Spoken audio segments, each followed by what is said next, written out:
for this year in terms of goals, I was trying to do my goal setting and goal planning in my everyday bullet journal. Well, actually it started in my brainstorming book and then I moved it into this journal. But one of the issues that I found with that is that my journals don't necessarily last the same amount of time, and they don't necessarily fit the kind of frequency with which I like to plan my goals. So I was thinking that for next year, instead of putting it in my everyday bullet journal, the one that gets the kind of monthly setups and that kind of stuff, I would instead make a new journal. All right, so we're going to be setting up a goals journal together. We're not necessarily going to set it up in this video, but before I set up any journal, I like to plan things out. All right, so the journal I'm actually going to be using is this guy here. I mean, come on, of course I'm using this one. This one came from the Archer and Olive subscription box for June 2023, and it was kind of like a Camp A&O theme. It is blue, and we know my feelings on blue bullet journals, but at the same time, it's got the motivation there, so I feel like I have to use it. So this is what we're going to be going with, and A5 is a nice comfortable size for me. It's one that I'm very familiar with, and I think it's a good kind of balance between amount of space that I kind of need versus kind of, I don't know, portability, that kind of thing. Take it with me to Bujo Wednesday, yada yada yada. Yes, wish it wasn't blue, but here it is. I'm not against blue in general, I just prefer to have less blue notebooks in my lineup, only because I seem to be very much gravitating towards them in the last year. Sigh. So this is what I'm going to be setting up. I need to plan out the pages of it first before I actually go in, because anytime I go into a setup without a plan, things aren't in the right order, I miss things kind of get put down on paper in the wrong places, all of that. So we're going to set this guy to the side, and we're going to get out some paper. Let's see. Also, hello and welcome. Such a pleasure to have you here on the stream with us today. Let me know what you're up to. Are you planning a journal with us, or are you just kind of hanging out with other cool peeps? This is my pad of graph paper that I've had since year 5. You can see I like to do a bunch of little kind of like messy plans on here. So because this is going to be a messy plan, we will be putting it on here. Did she say B6 or A5? That one in particular, the one that I'm going to be using, is an A5 notebook. So, A5, this cheeky boy here. Alrighty. Let's see. Not sure it would be you without a blue Joe. I know, right? I always need to have one. I mean, technically the reading journal is blue as well, but, you know, it's okay to have a couple. Welcome to Slow and Steady. Yay! That's exciting. I will also say that if you join the team with a capital T, huzzah. 1, very excited for you. 2, it doesn't tell me if you're actually new or if it's just like refreshed your subscription. So apologies if I ever say like, oh my god, you just joined, that's so exciting. And it's like, I've been here all along, how dare you. So, planning a goals journal. I like to do a lot of my planning in the form of a mind map. So starting with a central idea and kind of breaking it out into different areas. For this one, I'm thinking more so in terms of the purpose of the pages. All right, so I have a pretty good idea of how my goal setting process looks. I mean, I'm making a course about it, so you'd hope so. So in terms of the actual setup of the goals journal, I know that I have 3 main categories of pages that I want to include. So the first one is going to be reference material. Reference. The next one is going to be the actual kind of goal setting, I suppose you could say, like figuring out what goals I want to work on. So we'll say setting. And then we have the planning of the goals, where we actually start to break it down into actions, think about how we're going to make this something that we can actually tackle in the amount of time that we've given ourselves. So then we have the planning of the goals. Planning. Right, so reference materials only get set up once. They want to go at the start of the journal or the end of the journal so that they're really easy to find. We have the setting pages, which get set up each time I set goals, which is going to be kind of on a quarterly/half-year basis. So for me, half-yearly is where we do kind of a big refresh and think about like, are we actually tending in the direction we want to be? Are there other things that we actually want to work on instead?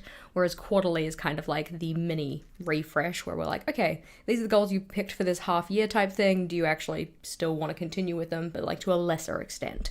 And then the planning stage is all about like specific individual action plans for stuff. Alrighty. Yay, day 7, first live, exciting! I love it when people are here for their first live stream, especially when they can make it live, but that doesn't mean we don't love you, Team Replay. You are just as valuable. So, in terms of each of these, I think the easiest one to go in with is planning. So this is like an individual space per goal.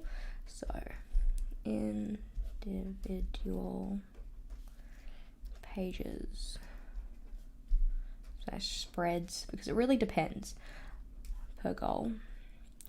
I very much take the approach of all goals are special snowflakes kind of a thing, so they don't necessarily get the exact same structure or the exact same layout for every single one of them. It's very much on a like per goal basis.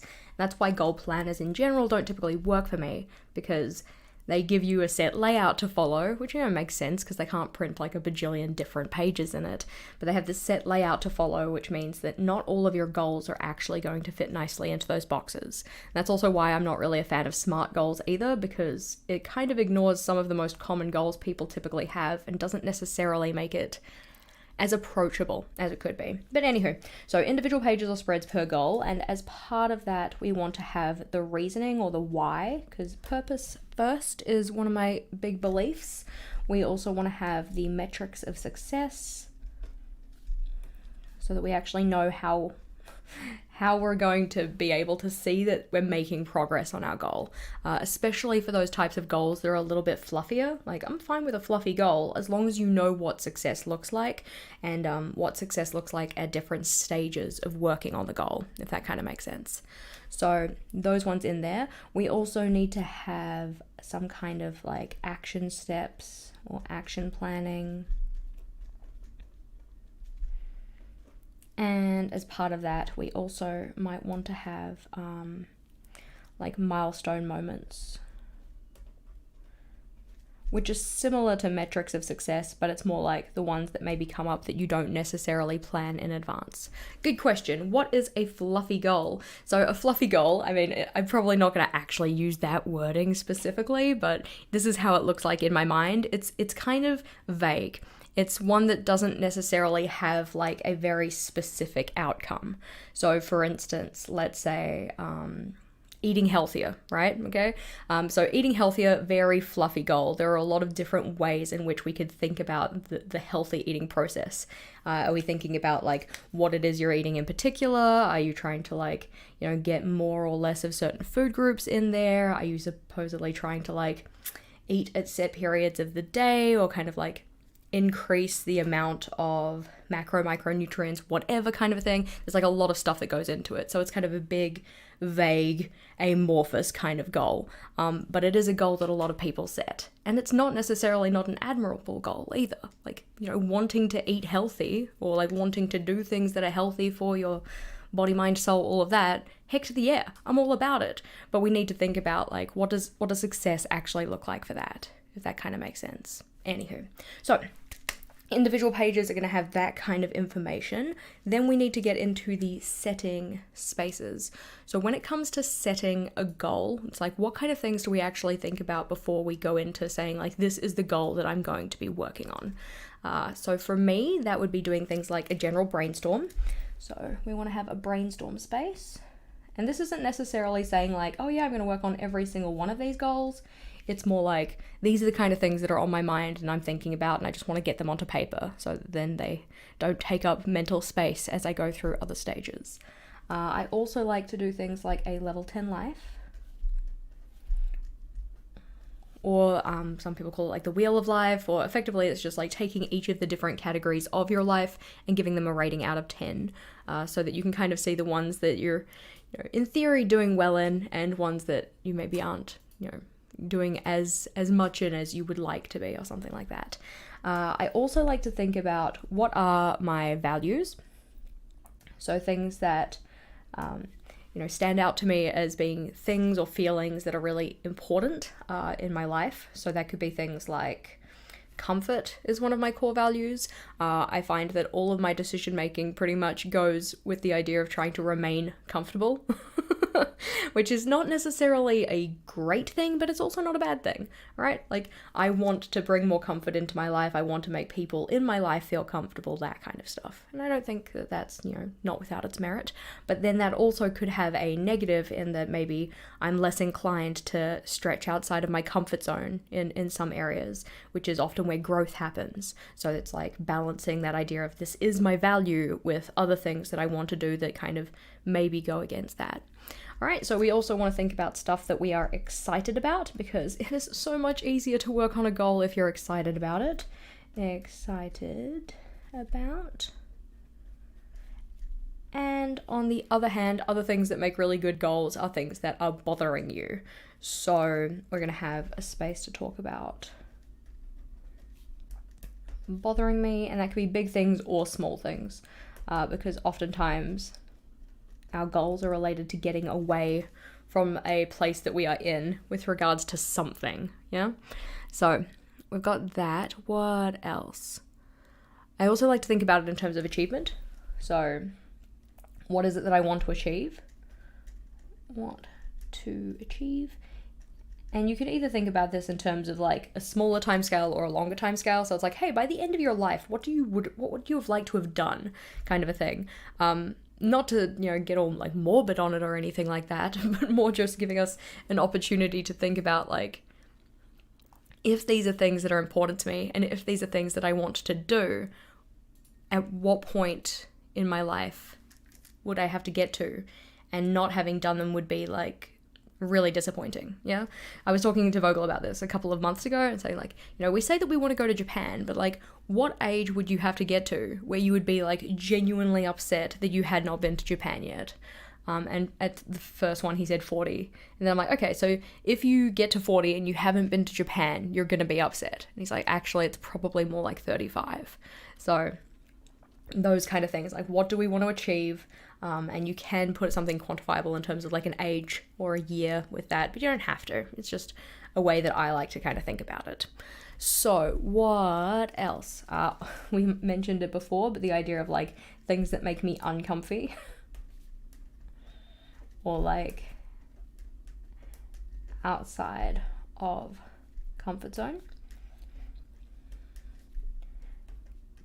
And thinking about if there's anything in those areas that we might want to turn into goals. So for instance, if you are really, apprehensive about the idea of like public speaking, yeah? Which totally makes sense because public speaking is very scary. What kind of things might you want to do in terms of goal setting to help you overcome that? Or do you want to overcome that? Are you happy with just not being comfortable with public speaking? Like, that's fine. I'm totally okay with admitting, like, not admitting defeat, but like admitting to myself that there are gonna be things that I'm just never gonna be good at, and like that's fine, because it means that I can take all of that mental and physical energy and apply it to something else that I do want to be good at. Yeah, so there's that. Oh, you're planning a trip to Japan, exciting. We were going to go to Korea, but then 2020 happened, so it didn't happen. Sad face. And now my brother doesn't live in Korea anymore, so it's like, we'll get there one day. Alrighty, other things to think about. We have like keep, start, stop. That's another way to think about it. Keep, start, stop. And this probably is starting to look like a fair lot. I will just say that not all of these takes up a full page or spread. In my mind, they probably won't. And this only gets done twice a year. And the one at the New Year period is usually the biggest one, mainly because that's when I'm the most excited about goals. It's like a milestone moment. It's a big fresh start. So yay. So keep, start, stop. And then once we've done all of that, then it's time to effectively pick the goals out. So for picking goals, we want to have some kind of like look through the pages of all of this, and we'll find recurring themes.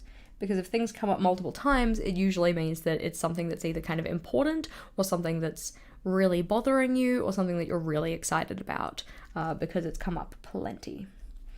And then once you've got your themes and once you've looked through all the other pages, we actually pick out what the goals are. So selected goals, they will get worded in a way that is good. If I can spell goals, that would be even better. And then we're going to do a kind of goal rating. Not rating out of 10, like how good is this goal, but more so using epic goals. All right, that sounds good. So if this is the stuff that's happening once per quarter or, once per half year, depending, then we have the reference material. The reference material, this is the stuff that goes up the front. It is kind of those, funnily enough, it's the reference material. It's the ones that you don't need to make multiple times. It's the ones that you come back to and use as kind of a, snippets of information for different things to help you out when you're doing other stages of your goal setting and planning. So I'm going to be thinking about each of these in particular and what kind of reference materials might be really important for those things. So for instance, in terms of a brainstorm, there might be some kind of questions that I typically ask myself in terms of doing that brainstorm. So brainstorm questions, so that when I'm doing brainstorming for any of my goal setting periods, I can come back to those questions and I've got them there as a reference to say like, hey, these are the kind of things you want to think about when you're setting your goals. This is the type of stuff that would be important to consider when picking out what your goals might be for the year ahead. Then in terms of like a level 10 life, I want to have a space for my life categories.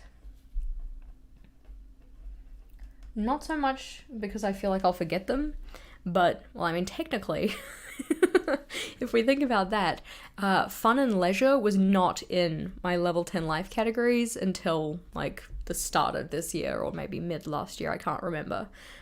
So, not great. Sad face. Let's see. What else do we want? We would like to have, along with the categories, we're going to have a level 10 life scale that kind of gives me a written blurb of what a 1 through 10 actually looks like. It's all good and well to rate something as a 7, but what does a 7 mean? Yeah? So having an actual scale for that would be good. I also have a space in my long-term collections journal for that, I believe. Let's see. Because I set it up before I started doing this. Where are you? There you are. So this is like my ranking description space. So a place to write down what 1 through 10 actually is. And then my categories are up here. But it'll be good to have them in the goals journal as well, so I don't have to get out a separate journal to do that stuff. I think that makes sense. Then we have types of goals.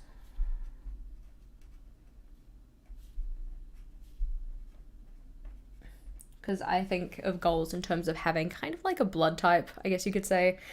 Or if you think about Myers-Briggs, like an ENTP or whatever, I think about goals as having that type of thing, that little code that tells you what kind of a goal it is.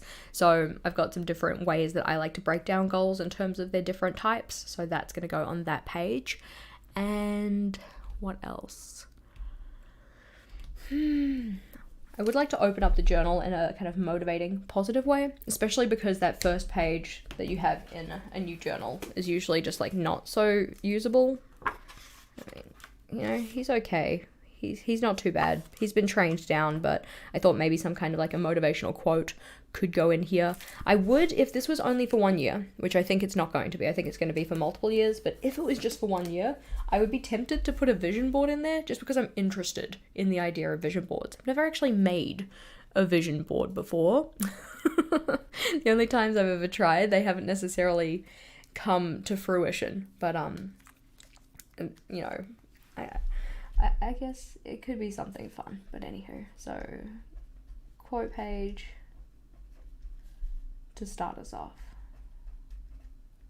There we go. Quote page starter. Sounds cute. Ooh, a question. I love questions. All right. Where's my mouse? I can't find it. So, how do you balance using your different journals? Great question.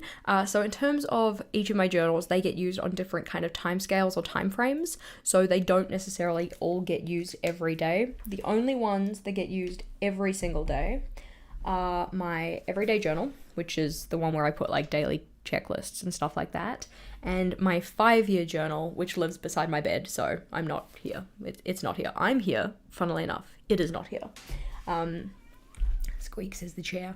But every other journal gets used either on an as needed basis or something like a weekly basis. So my yearly collections journal, this guy here, he only gets used once a week to fill in any trackers, pull out any 101 things that I want to do, that kind of stuff. My long-term collections get used as needed as well. So it's like if I'm kind of planning a color palette or something and I need to pick out my pens, then I'll grab out that journal. So these are the pages that I want. Now we need to think about the order of these pages. So as said, reference material either comes up front or goes at the back so that it's really nice and easy to turn to, very easy to reference, whereas setting goes after that. And then after the setting for that quarter in particular, then you get into the planning. As part of the planning pages, we also want to have a reflection space at the end of each quarter so that then we can reflect on our goal progress. Do I want to put that in here, or do I want to put that in my everyday journal? I think it really depends, doesn't it? Because with the reflections that I do at the moment, because I love my reflection pages, I'm doing them on a monthly basis at the moment. So if we flip to, okay, it's further back. You can do this. So my monthly review looks like this at the moment, but it's not just for goals, and that's why it's in here, because it also has things like memories and things that I'm like looking forward to or nervous about or like whatever, that kind of thing. So that's why I've been putting it in here previously. But if I'm doing reflections that are just goal based, then in theory they would go in here.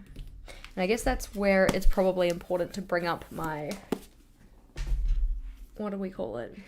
I made this table weekly to kind of break down what I was doing in each of my planners, and we're going to have a video on it, but we don't have the video on it yet. So we'll bring it out and see if I can find it. Planning system, there we go. We'll share it with you guys so that you can see it too. Alrighty. So this is what my planning system is effectively looking like at the moment. So I've split it into different spaces or different journals effectively. So I've got like Notion, long-term collections, reading, goals, yearly collections, and then my everyday journal. And then thinking about what actually goes into each of those places. So according to this, we have brainstorming, goal planning pages, quarterly goals review. So I put in there that we would be doing quarterly goals review in that journal. We also have cyclic goals review, which we haven't really talked so much about cycles, but effectively they're like 4-week periods, because I'm moving away from monthly planning, because monthly planning just doesn't work for me. I don't like it how the month just like randomly starts and stops in the middle of weeks. It doesn't give me a good picture of time. So I'm thinking that should be in there. Let's see, milestones and achievements that we talked about, level 10 life. I feel like I also actually need a milestones and achievements that's like separate from my goals, because sometimes you have these milestones that you hit, or like special moments that like feel like you achieved a goal without actually having set the goal. And I think that it's important to remember those and like celebrate the fact that you made that progress, even if it was progress that you weren't initially planning on making. Does that kind of make sense? So I think that we're gonna have to put that in there, because that just seems important. And I'm not sure if I want to have that as like a reference or like an LTC, a long-term collection. So maybe it's references, long-term collections, then it goes into like the quarterly setting and planning and stuff like that. So reflection and long-term collections, and we will put that as, what do we say it was? Like a milestones and achievements type thing.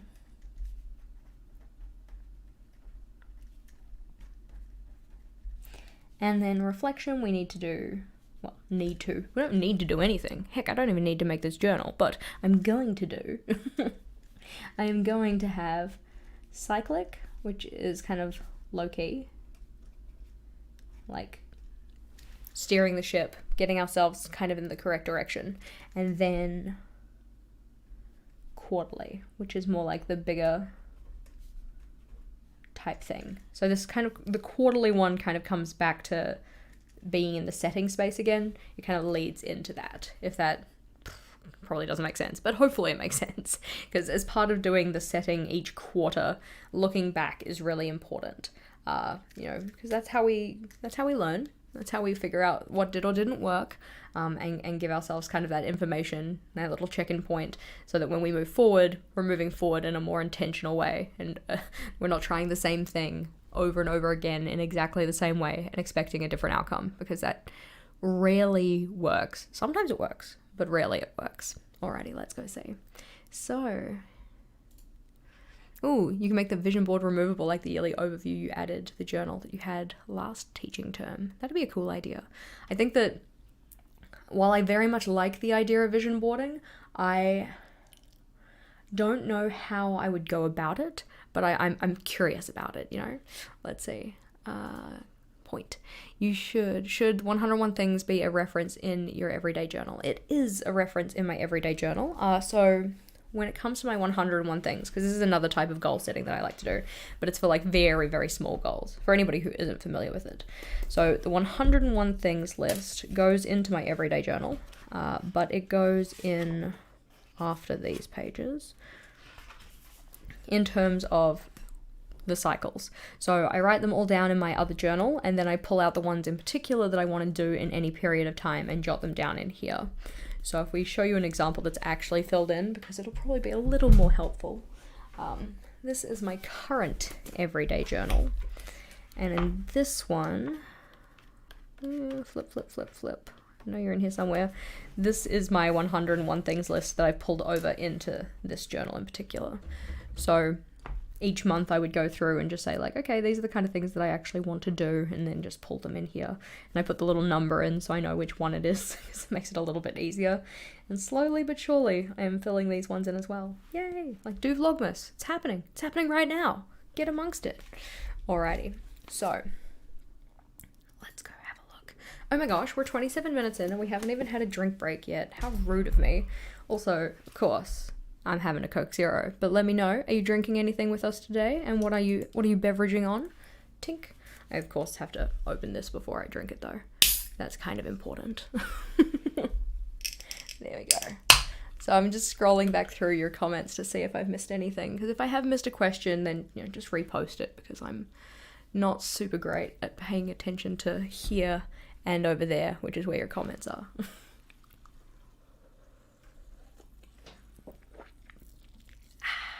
Yeah, you attempted a vision board last night. Definitely not for you. Yeah, the thing that I have with vision boards is that, or at least in terms of, I'm not trying to step on anybody's toes here, this is just my opinion, but I don't like the idea of manifesting, and vision boarding starts to edge into the manifesting space for me, because oftentimes manifesting can in a way work, all right? I'm not trying to naysay manifesting in a way, but manifesting only works if it's paired with action, and you use the manifesting to help you kind of remind yourself of the things that were important to you. Like, if you constantly go back to your goals and think about them and think about what success looks like and stuff like that, you're probably more likely to actually achieve them, because you're keeping them in mind when you're actually making choices about what you're doing, if that kind of makes sense. Whereas if you just, make your vision board, hang it up, and then every so often look at it, but then don't take any action to work on those things, or don't let it kind of inform your practice or motivate you to do things, then oftentimes it doesn't really work, And that's kind of why I've been a little apprehensive to make one, because I don't want to put the effort to cut out all the pieces of paper for something that doesn't actually work out. But that's kind of why I don't necessarily know how I would want to do a vision board. I like the idea of it, but I think it needs to be done very intentionally. I love doing things with intention. So, where's my list? Whoopah. Here we go. So just to check, just to make sure that I'm on the right page with this, we're going to bring back my baby. So in terms of long-term collections, that's fine. That's swatch pages, layouts for blah, blah, blah, favorites lists, all that kind of thing. We've got the reading journal stuff. That's fine. Goal setting is all about, the goals journal rather, is all about goal planning, goal setting, accomplishment recording. So we've got the life area reference, we've got that. We've got our level 10 life check-in, we've got that. We've got cyclic goals review and quarterly goals review. Yep, we've put those in. Goal planning pages, milestones and achievements. Cool. So This guy here is the Yearly Collections Journal, and he is more about memories and fun. And that's effectively what the 101 things list is for me. It's usually the fun stuff or, little milestones, that kind of thing. And that's why it isn't in the goals journal, because its kind of purpose or function is different to this stuff. The goals journal is very much about those kind of like hard-hitting, life-changing, not to make it sound too big and too scary, because otherwise I'll just psych myself out, but those things that aren't so glamorous but have an impact, yeah? Whereas the 101 things list is more about like little memory making, if that kind of makes sense. Like, I tried a pumpkin spice drink for the first time this year. Was it for me? Not really, but I tried it and I felt good about that. Alrighty. So, everyday journal is also going to have smaller bits and pieces for goals, so mainly for like cyclic actions list and things like that, but the rest of it's really just like the into the thick of it kind of planning. So that's all good. We don't need that one anymore. Alrighty. Let's see. How about a digital vision board to try out? Yeah, so I was kind of thinking about something like that. So it's not so labor intensive, but I could still see if it kind of worked for me. But we'll see if I have time for it this year, because I said I was going to do it last year, and it didn't happen. Yeah. So now as we have these ideas, so reference pages are first, then it's the long-term collection, which I think I'll do on a yearly basis. So I'll make a new one each year. Then we have the setting, which is done kind of like half-yearly / quarterly. Gosh, so many fractions. And then we have the planning pages and the reflection pages. There we go. And then probably also want a reference for reflection questions, so that then I just have them there, and when I'm doing my reflection processes, I can refer to them. So the thing that probably needs the most attention in terms of sequencing, because this one's fairly much in sequence. It's Monday morning, guys. I apologize, but these ones here, they're effectively in order. They don't really need a lot of help. These ones are going to be individualized, so they don't really need a lot of help either. But these ones are the ones that we need to put in order in a way that makes sense. So the first thing is going first, and it's going to be the quote page, because that one's taking up that one like half page that's just a little awkward and not so glamorous. And then after that, I think we'll do the these two need to go together, because in my mind they work together, and in fact they can probably go on the same page, because it's not really, I don't need to take up a full page to talk about my life categories unless I do them sectioned out and have like things to consider in each of those categories. And in that case, it would take possibly a full page, if not a full spread. So I need to kind of decide whether the life categories are going to be simple list versus explained, because that will change what I decide to do with that one. Finally getting to see our live. Yes! Glad to have you here, Sharon Beth. Ooh, Starbucks gingerbread cry. That sounds yum. Okay, I'm getting distracted by beverages. Yep, it is 9:35 on a Monday. Thank you, Emily. It is bright and early. Okay, not so bright. Okay, you can put my distraction counter up to 1, or at least 2 maybe. But I was going to try and film today's live stream with the curtain open, because this is the first time I've actually felt so inclined to sit here at my desk, because right now my desk faces out the window, and have the curtain open and be able to see outside, because it's kind of like not a super like nice day kind of thing. It's not like super sunny, but it was pleasant. But then when I opened the curtain, everything was like super blown out and really bright. I'm like, okay, maybe not today. I need to figure it out. Oh my god, the distraction count is already at 3. Oh, here we go. There's the distraction counter tally. So that's first. That's looking good. Then after that, because he will go here, on the next one, what is the next most important thing? When it comes to ordering the pages of any journal setup, I like to think about it in terms of a couple of things. One, things that are related to each other go together, right? And that is why the level 10 life scale and the life categories, in my mind, need to go together. Two, I need to have the things that are the most important up the front, all right? Because I want them to be the most accessible. I want them to be really handy and easy to refer to. Three, we have what's called the width of use, alrighty? So the width of use is about how wide, I guess you could say, or like the range of the information that is held by a page. So if we think about it in terms of a typical journal, we have a future log. Future log is wide in terms of time and wide in terms of information, all right? Because it is usually for like a whole year or a half year or like whatever you've got. But in terms of the information held in there, it also holds like pretty much every area of your life. So it'll have like, things that are happening at work, things that are happening at home, things that are like, birthdays, personal information, whatever, and anything. So its width of use is quite large, so it goes towards the front. Yeah. When it comes to these ones, like we said, the level 10 life scaling categories, they're related, so they need to be together. I'm also thinking that things that are reflection questions should go together as well. So anything that's types of questions should go together. So this guy and this guy should be on the same spread or like in sequence with each other, if that makes sense. When it comes to types of goals, I don't think that's going to need a full spread. I think it only needs a page, but I think that it would be good to have it closer to the front. Because if it's at the front, then let's see. Draw out some little boxes for myself. This is the nice part about the grid paper. So you can just trace along the lines to put in little thumbnails. Move this up a little bit. Make it a little easier on myself. So, because it might be that I don't end up going with a goals quote page thing, and I just kind of use the front of the journal as the quote, and then it's not so bad.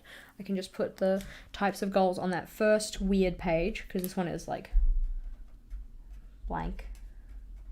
Or I could always find a quote online, make it into a picture, print it off and stick it in. But one of the things that I know about this journal in particular is that I don't want to do a lot of decoration in it. I want it to be intentionally a little bit messy. Okay, so I'm going to go grab something so that you can understand why I mean that. Apologies if my chair sounds like a shrieking cat. Oh, it's okay today. It needs to be oiled, and I'll get to it eventually, but today is not that day. So, when it comes to goal setting, I like to be intentionally a little bit messy with it. Not too precious with it, just getting in and writing stuff down. So you can see my messy handwriting. This is planning the Washington DC trip. Let's see, we've got yearly reset planning. This is why I would use this book previously for it. This is my brainstorming book. So this was last year's goals brainstorm. You can see that it's got my nice, beautiful scribble handwriting, and then just kind of, moved all over the page, not too, not too structured, not too ordered, and that's effectively what this new journal is going to be. I was quite apprehensive to pick an Archer and Olive for it, because I know that when I use thicker paper that's dot grid, I have a tendency to get a little more precious, but I'm fighting against my preciousness, all right? I'm not necessarily going to be maybe quite as messy as this, and I know for some people this isn't messy. You're like, Jess, what are you talking about? But for me, this is like my kind of like fast writing, just trying to get things onto the page wherever it can go kind of a thing. Like this would be typically a lot more planned out if I was doing it in a neater way. So I like to do these kind of planning stages in a way that's a little bit less orderly. So when it comes to putting things in this journal, I don't want to spend a lot of time decorating it or whatnot, because if I make it too pretty with decoration, I'm going to be less inclined to do the messy stuff, and the messy stuff is where the magic happens. So I want to keep it fairly minimal, but not minimal to an extent of being like too pretty either. How do we word this? You know when you walk past a luxury store, yeah? And they have like one handbag on display in the middle of the room, and it's like, oh wow, yes, luxury is the absence of stuff. Yeah, I don't want the journal to end up being that. I don't want it to be so minimal that it's like, oh no, you can't write bigger than a half a dot grid box in here or anything like that. That's not the business either. So we don't want to do a lot of decoration, but we also don't want to make it so minimal that it needs to be like preciously, beautifully presented. Anywho. So when it comes to this first page, which is what we were actually talking about, I don't really want to print anything off and stick anything in because I want this to be kept very minimal in terms of supplies and also in terms of like decoration and things like that. Is the DC trip done already? Yes, the DC trip happened in March for Go Wild, the Go Wild conference, whereas next year we're going to Texas. Yes, we're going to Dallas, Fort Worth. Is Dallas and Fort Worth two different places? I don't know. Anyways, distraction counter. I'm sorry. So for this one, keeping it minimal in terms of supplies, keeping it minimal in terms of decoration. So not so much printing things out and sticking things in. So it's like, do I want to have types of goals here, or do I want to have a quote page starter? Because if I have a quote page starter, then I have to have types of goals here with something else. I guess it very much depends how many questions I end up putting in for my brainstorm and reflection, because if they are all on the same page, it's really not that bad. Okay, that's good. They're two different places, but very close. I thought they were two different places, but then the airport's called Dallas Fort Worth, so I'm just like, maybe Dallas Fort Worth is the full name and we've all just been calling it Dallas, and then Fort Worth is just really offended. Let's see. So I'm thinking maybe we would split this page into half and we would have the brainstorm. I was going to write BS questions, but I feel like that's a bit rude. Questions, and then this is the reflecting questions. And the reflecting questions, we're going to have like cyclic reflection and quarterly.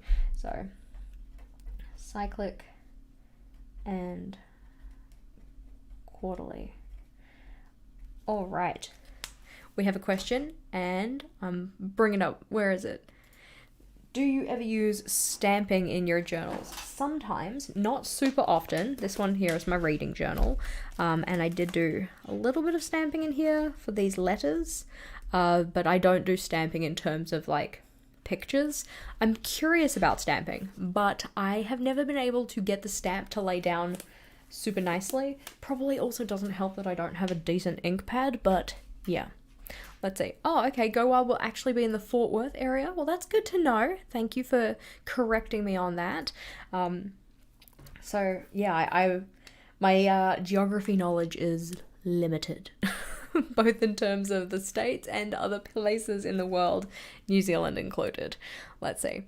So those were the questions are going to go. Still put the quote page here because I like the idea of opening it up with a quote, something that's kind of motivational but doesn't need to be too big, I guess. Alrighty, so that is the official question of the day. If you're here on the replay in particular, because it's going to be so much easier to find in the comments, what would be a good quote to start off a goals journal? All right, what would you put in your goals journal as a start of journal quote to like keep you motivated, keep you thinking like, heck yeah, I can do the thing, rah rah, fight the power. All right, that is the question. This one here is going to be the types of goals. And then after that, so 2, 3, then we have the level 10 life and the level 10 life scale. So that's going to be L10 life. So that's going to take up 2. And then after that, I guess we'll get to milestones, but I feel like milestones shouldn't be by itself. I feel like it should be next to... Actually, no, that makes sense. Okay, we can go here. Milestones. Just like thinking about this to myself. So milestones is a yearly page because I do not expect that this journal is going to get used up in 1 year. It's going to last me a little bit longer than that. Whether that's 2 years or however many, it really just depends on how many pages I take up for the action planning in particular, because you can see that the start of journal setup here is not a lot. In terms of reference materials, in terms of the setting, yes, there are quite a few pages, but in terms of the actual kind of like reference stuff, really not so much. Now, this stuff we said was effectively in the order it needs to be in, and then the planning comes after that. So I think we are going to get out some post-it notes.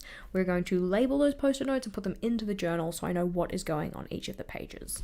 So we need the post-its. Scroll over. And we're going to use aggressive green. Ooh. Should we go with... This is really not a necessary question. I don't know, does this show up as different colours to you? We have aggressive lime and apple. Like, I think I'm going to go with apple because aggressive lime is just like too aggressive. There we go. We'll put that back. So, making some labels.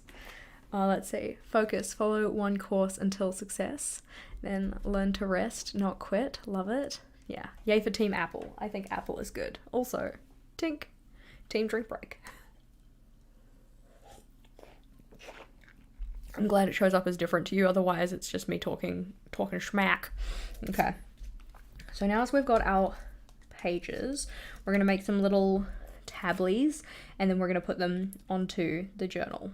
So we have the quote. Put that there so I can see it. We have the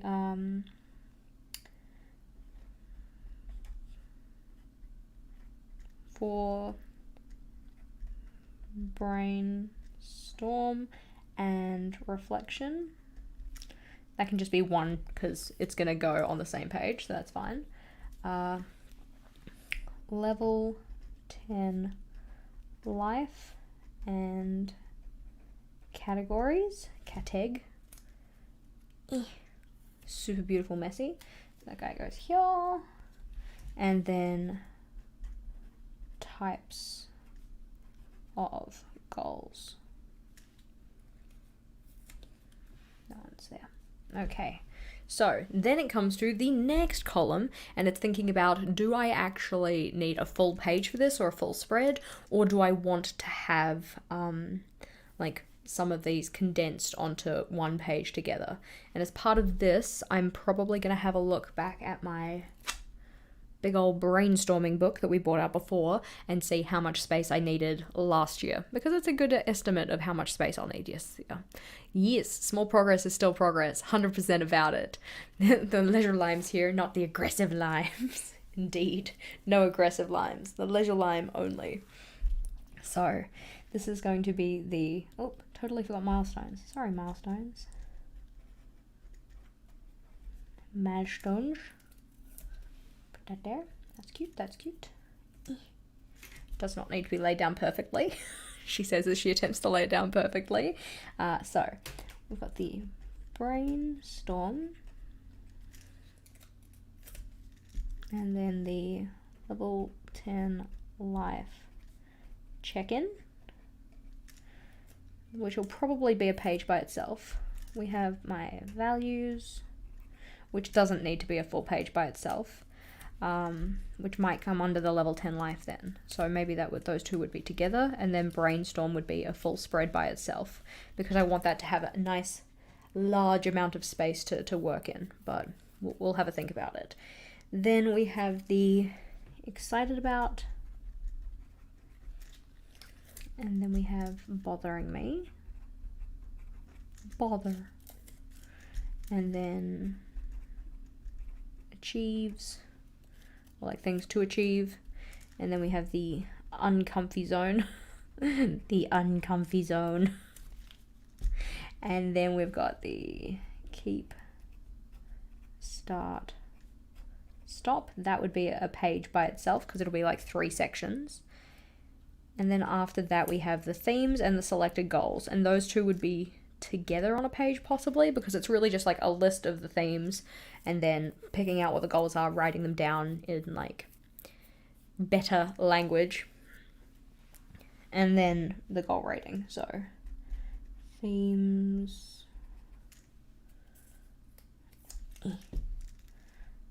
goals that I've picked, and epic. We like the epic. Cute.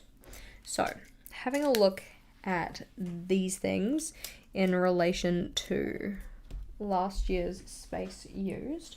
Trying to keep my desk tidy as I go. I'm not usually very good at that, but I'm trying. If I can reach my journal. Come on, journal. Come here. Nope, it hates me. Thank you. Put it a little too far away. So, last year, that's action planning. So last year the brainstorm took up a full page, which in my new journal is going to be practically a full spread. So a full spread for the brainstorm does make sense. I'll bring my page here. So brainstorm on a full spread. That's cool. Then after that I also had a list which is part of the brainstorm as well. So that's even more space taken up for the brainstorm. Then we have my values, which kind of took up a full page, I suppose. And then the level 10 life doesn't really need a full page by itself because it is just rating those different areas. And I feel like I could tuck that into a space that was a little bit smaller. Hi, Vogel, what's up? What are your plans on Sunday? Can we talk about this at lunch? I'm making a booking. It's a surprise. Is it Yum Cha? No. Oh, okay. But are you free? I might be free on Sunday. I can check my journal. Alright, I'm gonna book it and you'll be free. Oh, okay. Well, I should probably check my journal. Right now then, I'm gonna check my journal. Sorry everyone for interrupting. You come and say hi to the people. You can talk to them about your journal while I look at my plans. Oh, what am I talking about my journal? Yeah. That I don't use it enough? Well, no. But what are your plans for your journal for next year? Like, do you want a bullet journal? Do you want a pre-printed planner? What are you thinking? Genuinely don't know. Do you have any leanings? I need something that works for me and actually use it. Yeah. For context, everyone, I've been quite busy at the moment, so it's not at the top of my planning at the moment. Yeah. You don't have to speak right into the mic, but you should probably be a little closer. Okay.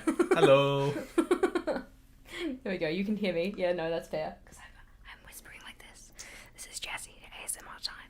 The distraction counter up to another one because Vogel is the distraction now. Oh, okay.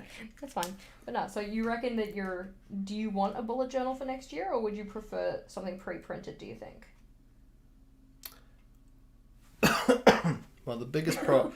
Allergic to it. I'm allergic to the question. The biggest problem I've had is you don't always set it up in time, and then so when I want to use it, it's not ready, and then I'm busy when it is ready, so I forget to use it. Called so then you out. then you waste your time setting it up in the first place. I suppose there is that. So probably a pre-printed. You think a pre-printed one? Do you think that you'd still stick with a similar layout if you wanted a pre-printed one, or like with your 4 per week, or not per week? Sorry, 4 per page. What's my? Oh yes, I would probably. I still like that layout. That's fair. That was working quite nicely. That was working nicely.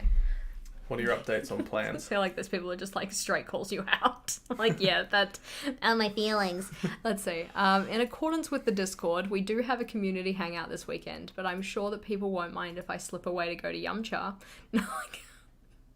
Oh, it's okay. Monica says, no, wait, he will have stickers, because Monica's going to give you stickers for your journal. Oh, I see. So that you had decoration to put in your journal, That'd if be you good. wanted one. I do. This is probably what I'm going to do while we're on holiday, is think about what it might look like. That's unfortunate, because I really wanted to have it set up and on the channel next week. Oh, I see. Da-na-na-na. You're going to do my journal next week. Yeah. That's part of a surprise, is it? There you go. If you think that Vogel should use a bullet journal next year that is set up by us on the channel, then you need to put something purple in the chat. If you think that Vogel should use a pre-printed journal and Jess should just get bent in the most loving way possible, then you should put something red in the chat. Alrighty, you have approximately 10 seconds to comply. Like, I love it. Deb, sad trombone. Wah, wah, wah. Well, See, look, purple has it. yeah, purple does have it.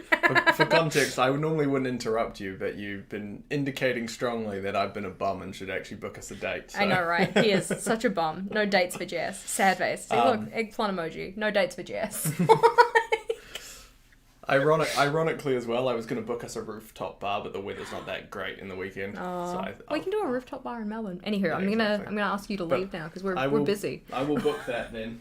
Is it Yum Cha? It's Yum Cha on Sunday. Oh my Does that God. sound alright? Guys, I'm so excited. I'm going to Yum Cha. Oh my God. And also, yep, all the purples have it. So And then we'll figure we can deal with the PB Tech stuff after. yeah. Bye, Vogel. See you later. Bye. Sorry to interrupt everyone. Oh, what an excellent, I will not do it again. excellent interruption though. And distraction counter only went up by 1. Yes, we're bullying Vogel into using a bullet journal. It's fine. This is just the life we live. So, I'm very excited. I've been bitching and moaning about going to Yumcha for ages, so like we're actually doing it. I'm very excited. Now, when it comes to the amount of space for each of these though, what's bothering me, I only used 1, 2, 3, 4, 5, 6, 7, 8, 9, 10, 11, 12 lines, so I don't need a full page for that. Like, yes, space-wise it takes up a lot, but this is a lot bigger than what I would typically write in my journal. You two are too adorable. Oh, we're okay at best, but thank you. So this guy can probably sit in the top of a page, as can maybe my big life goals possibly. Let's see, where were they? So that's at the bottom. Level 10 life check-in and values maybe together possibly. I think that they should go together actually, it makes more sense. And I feel that level 10 life needs to come first. So we'll put level 10 life and values together. And then the bothering me and life goals, like those don't really relate to each other. Excited about and bothering me though, those are like opposite sides of a coin, so they can go together. And then the uncomfy and what to achieve, those two can go together, and I think that uncomfy should come first. Though technically speaking, in my mind, uncomfy and bothering me kind of, they relate better to each other, so we'll put those two together. So bothering me and uncomfy and excited about versus want to achieve in the lifetime. And then we have the keep, start, stop, which is by itself on one page. And then after that, we have the kind of goal identifying spaces. So the themes, then the goals, then the epic. And they can possibly go on the same page as each other. So if that is the case, if this is the way that we're doing it, then this guy will be 2 pages. He will be a spread. Values and level 10 will be 1 page together. And then uncomfy and bothering me will be a page by itself. So those will be a spread. Then these 2 will be a spread. And then that one will be probably only 1 page, which means I feel like I need to have the milestones with that stuff too, but it's supposed to be by itself. Or rather, it's supposed to be first. Attack of this cable, because it's just sitting out dangling around being a nuisance. Alright, this is looking pretty okay. I'm not feeling too bad about this, but I'm also thirsty, so tink, drink break.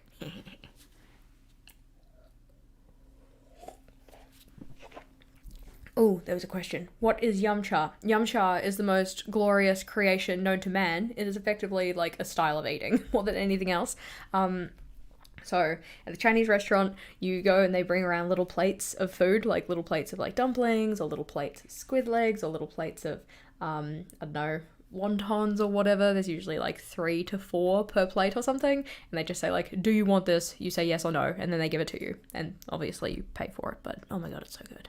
It's like so good. So let's see if I can find you a picture of Yumcha, because this is obviously the most important thing. Yes, we can put the distraction counter up again because, like, I am distracted by the Yumcha, but that's fine. So, presenter mode. I'll share my screen. This is the Yumcha. So, see the little, like, little dumplings in little steamer pots and stuff, and, like, little pork buns and whatever else, and it's just, like, it's just yummy. Oh, so good. So beautiful. Little shumai. Oh. And the little prawn hagao. So yum. Why am I looking at it now? It's a terrible idea. I'm so hungry. Yeah, it's like, it's dim sum. Yeah. What's your favorite side dish or dim sum?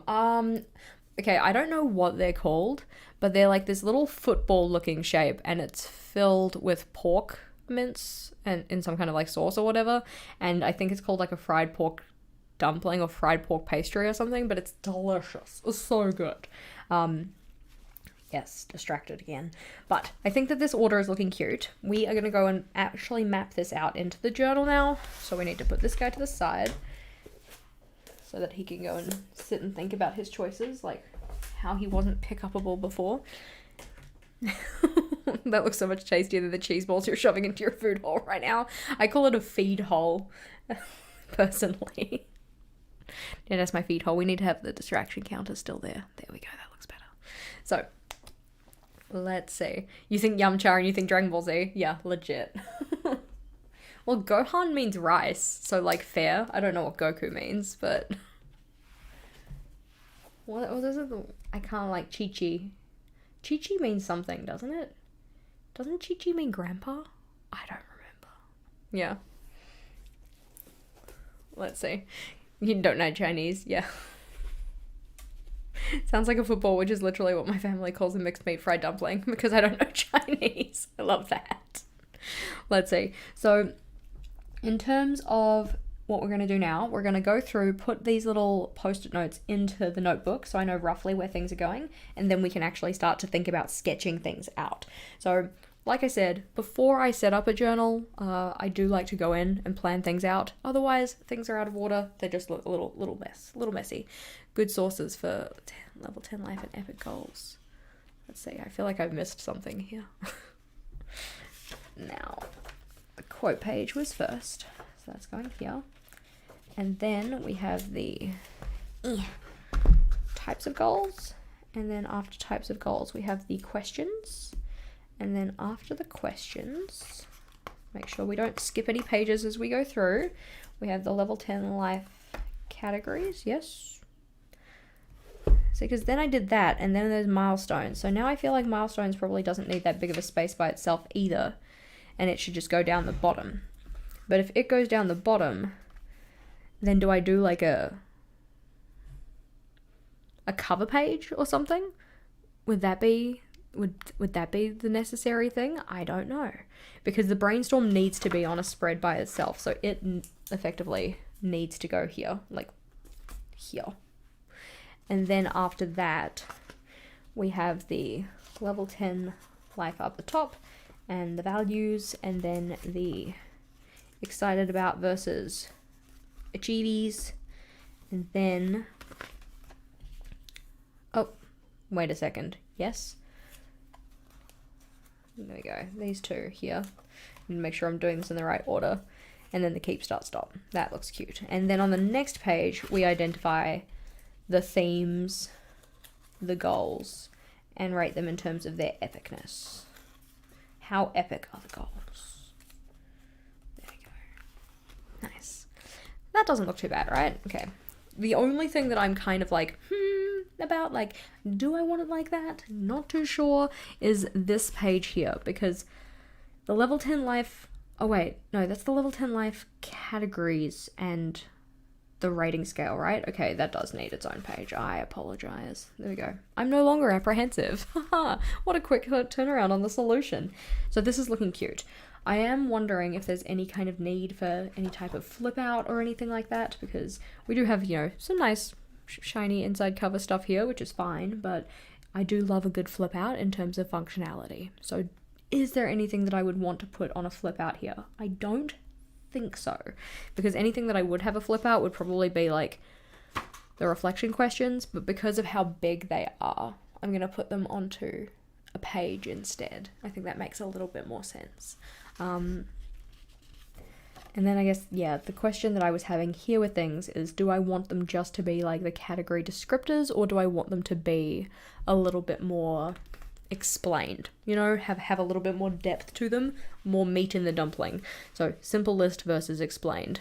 But that's a future me problem to figure out. You just found my account and you love it. I'm glad. I'm glad that you're here and that you're enjoying the things. We have plenty of a backlog to look through, so happy viewing.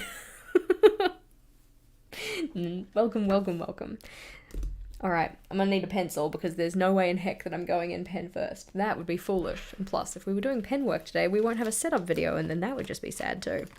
So, yes, I am very much about penciling my name into a journal because I want to get it centered. I want it to look like it's supposed to. I would love to know, was anybody here the first time that I set up a goals journal and remembers what happened when I put my name onto the nameplate page? You know, when I went to do the erasings and and then everything smeared and it was so sad. So hopefully not again, but we can put my name into the journal at least. There we go. Jess, that's me. And I always find that if it doesn't become centered, because I'm not very good at centering it, I know you can't see it because this pencil is light as heck, but if it doesn't get centered, I usually just put a heart on the end of my name so that it looks a little bit more central. It's like, oh, there we go, perfect. Now it's centered. Let's see. Can you see it? It's like barely there. There's my name, Jess, heart. I know it's not very visible, but let's see. You found my account because you decided to switch from an A5 Bujo to a Travelers. Oh, nice. Yes, we did use a Travelers for three good months. 3 good months that Travelers gave me. I'm going to switch to a pencil that is a little bit darker so you can actually see what I'm doing here. Yeah, you remember when they ask if you're okay, you just have to say it's fine, but really you're not. Yeah, that one. I was not okay, because this is the kind of thing, like, this is why I don't typically start on the first page of the notebook when I'm putting things in, because if I stuff up that first page, it's like a bad omen, and I know that's not really the case. I know that, life goes on, and I can do hard things, it'll be fine, but it always irks me. So, let's see. Is that a little bit easier to see? Yeah, that's a little easier to see. There's my name. Doesn't need to be perfect. So, my name will be in the front of the journal. Love that. Then we will have the quote page. I'm still waiting to, for this one to wrap up and read your amazing quotes. I know we've had some in the chat so far, so very appreciated. I haven't decided on the quote. We're going to keep it fairly minimal, though. It's not going to be too hardcore. I feel like I should get out my old goals journal and show you what it looked like, just in case you weren't here when I set it up. Okay, I'm going to go get it. Great. If I can find it. There we go. So, what happened to this journal? I found that this was around the time that I was just trying to pull things out of different places and it just wasn't working for me because I'd never remember to go back in and actually do things.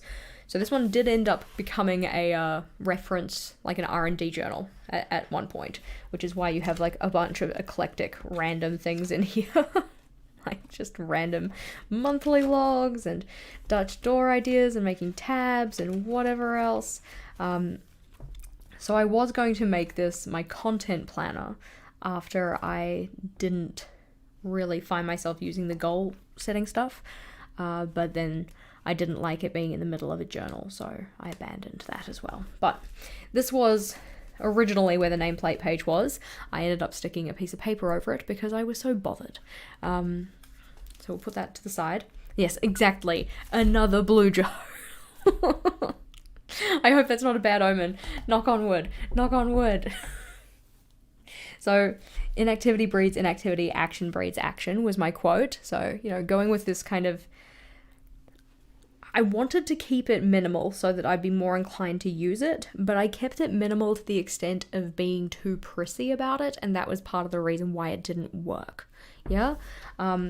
So we had SMART goal setting versus SPEM goal setting. This is when I was first getting into goal setting and kind of looking at different ideas around that.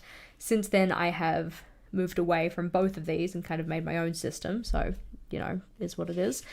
So we things on habit making, habit breaking. This is where I was going to put goal setting tips, but never ended up putting them in. This was goal traps and getting back on track, and I never filled this in either. This is going to be a recurring theme for this.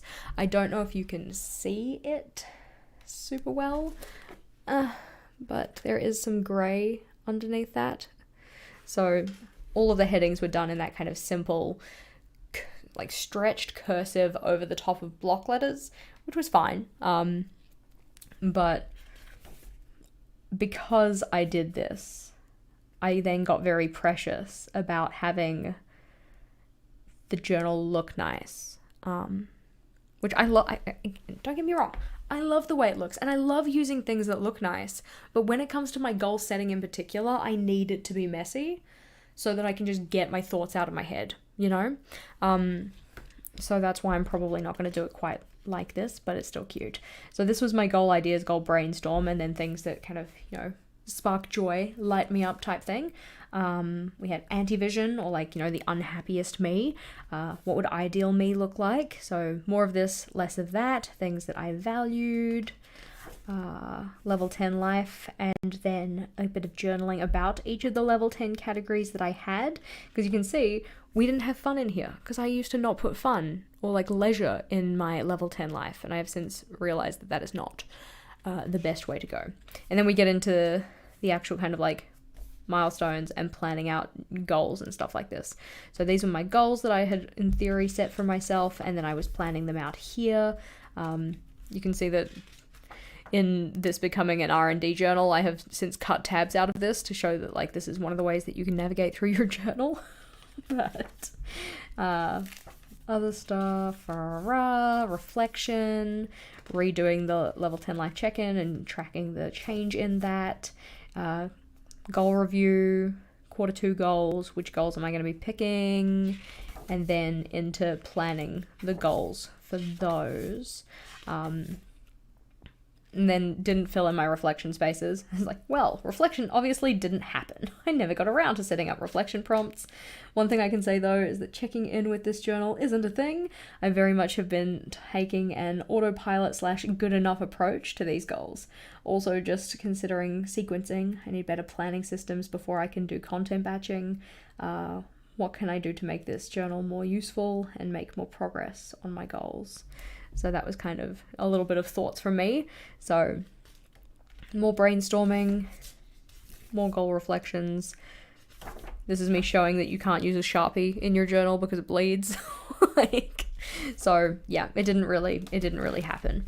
I gave it a good college try. I used it for half a year. Then I tried to change it into something else. And that didn't work out. And then it became an R&D journal. So I don't want that to happen for this one, which is why going into it, I know I can't be too precious about it because then it just won't work. And I don't want to be too decorative with it. So just fold that down. Yes, super aggressive, I know. So when it comes to the types of goals, I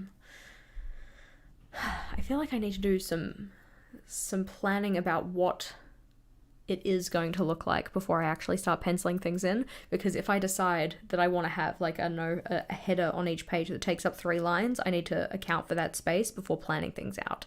So the question is, what kind of aesthetic are we going to go with here? Probably not a super in-depth one, but I'm going to go find some questions because I've seen that questions have been coming through. Let's see. Alrighty, how many journals are you looking to use for 2024? I have some. Let's see. We've got the everyday journal. We've already kind of shown them off, so we'll pull them out. We have the everyday journal, which is this guy here. That's going to be my first one for the year. Beautiful square notebook. Absolutely love it. We have the yearly collections journal, which is funnily enough for all of my yearly collections. So things like the 101 things list, my future me problems, monthly favorites, savings, that kind of thing. We have the long-term collections journal, which is an ongoing journal. We've had this since 2021, I think. Yep, since the 11th of March 2021. So that one's still going strong in terms of putting in things that I'm keeping for a very long period of time.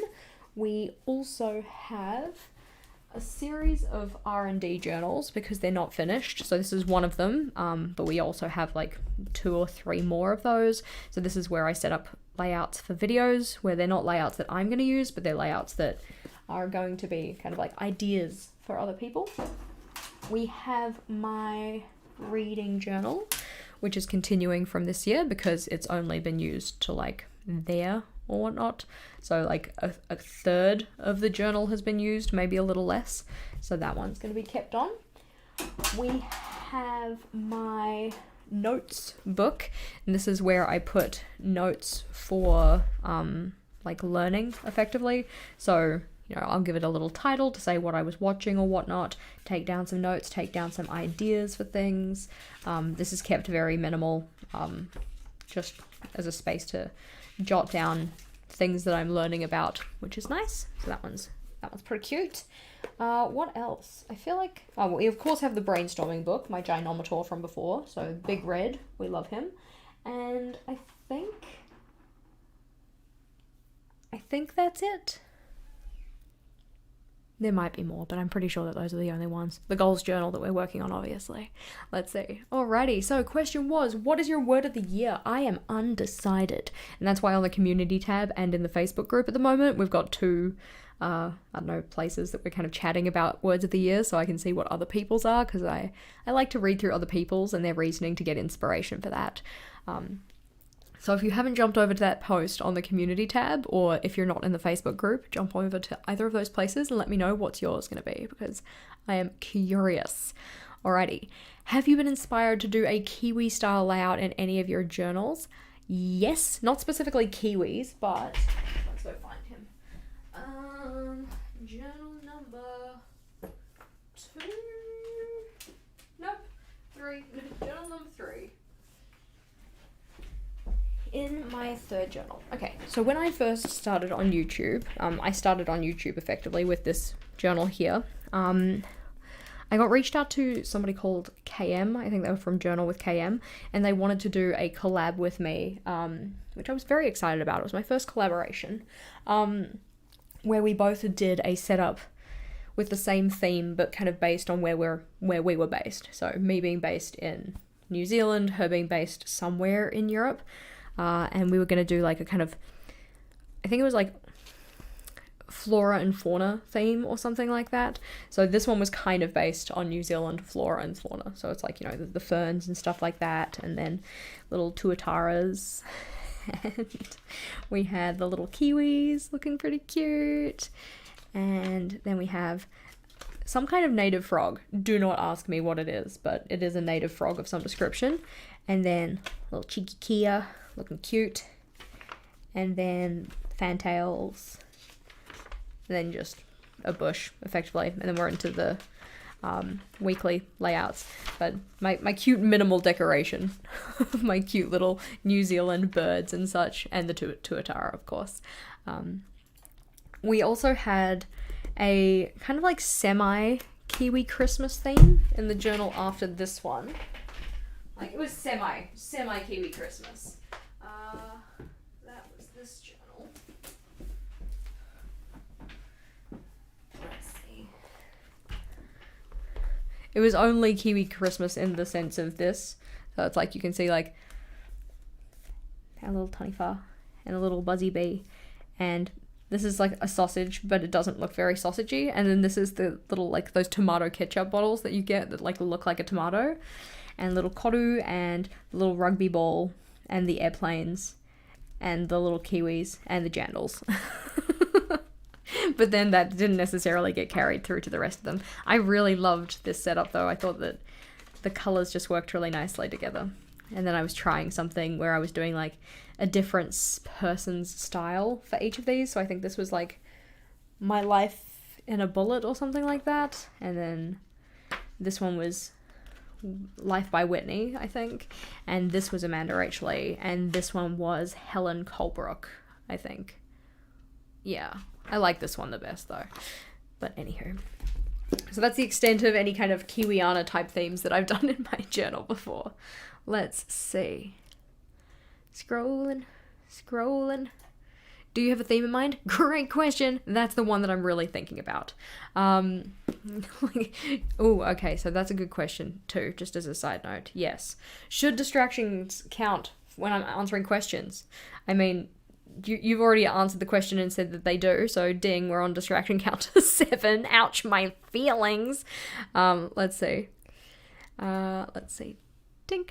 Nice. Undecided is a terrific word of the year. Yep. We're just going to put that down as indecisive. That will be my word for the year. Let's see. Flux. Cool word. Love that.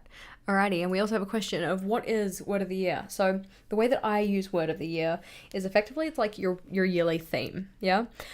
So it's some word or phrase or something that you can come back to every time you're like, thinking about your goals or whatever else and stuff. And this is how I use it because it's very goal related for me. And it kind of sets the tone for the year. So for instance, in previous years, I have had the word balance, which was very much in a period of life where I was just finding like work was taking up all of my time and I wasn't giving myself the time that I needed to like rest and recuperate, but I didn't want to like fully par back on work. So it's like balance was my word to try and remind me that that was something that I'd set for myself as like, this is important to me. My word of the year for last year, not this is this year's, so last year my word was jump, because my big idea was that I wanted to get out of teaching. I was like done with it, but I kept on having these kind of like hesitation moments of like, oh, do I actually want to do this? Like, you're giving up a stable income and stuff and all of this kind of thing. But the more I thought about it, the more I'm like, this is actually, it's the time to do it. You just need to like effectively take a leap of faith. But I thought that the word leap sounded pretentious, so I picked jump. No shade to anybody who picks leap as their word. It is a lovely word. It's just that my school was using the word leap for a certain program, so I was like, I can't pick that. It just sounds stupid. My word for this year was greater. So the idea of like bigger in terms of size and bigger in terms of magnitude. So it's the idea of like, I want to like grow our community. I want to do better in terms of my content making and make it just like better in general. I want to kind of like grow and strengthen and that kind of thing. So that was what I picked for this year. And yes, totally echoes completely right. Leap for a leap year is a perfect word. I was thinking about that earlier actually, because I think it'd be great. Like, let's say we've got self-compassion, mindful, peace. That's so nice.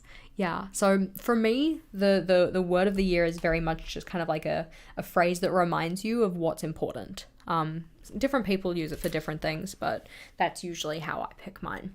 So as part of that, I really do feel like I need to set my goals for next year, or like, intentions, figure out what is going to be the important things before I pick my word, because right now it's not super clear. Maybe my word should be clarity. Anywho, let's see. If I've missed any other questions, I apologize, but I'm trying to scroll through and have a little quick glance over them, but I can't see any specifically, so I guess we should be good. So the thing that we were thinking about right now is what kind of style / aesthetic, quote, quote, should we go with for this? And I'm thinking just like super simple, but not... It's one of those things. I know it needs to look nice enough that I'll actually use it, but it can't be too pretty or I'll get too precious. That's the balancing act. We need it to look good, but not too good. So, I'm thinking that in terms of headers, let's see, where's my paper? My paper. I might just stick with the type of cursive that I've been doing previously. That is, I don't even know how to describe it. It's the one where we go like...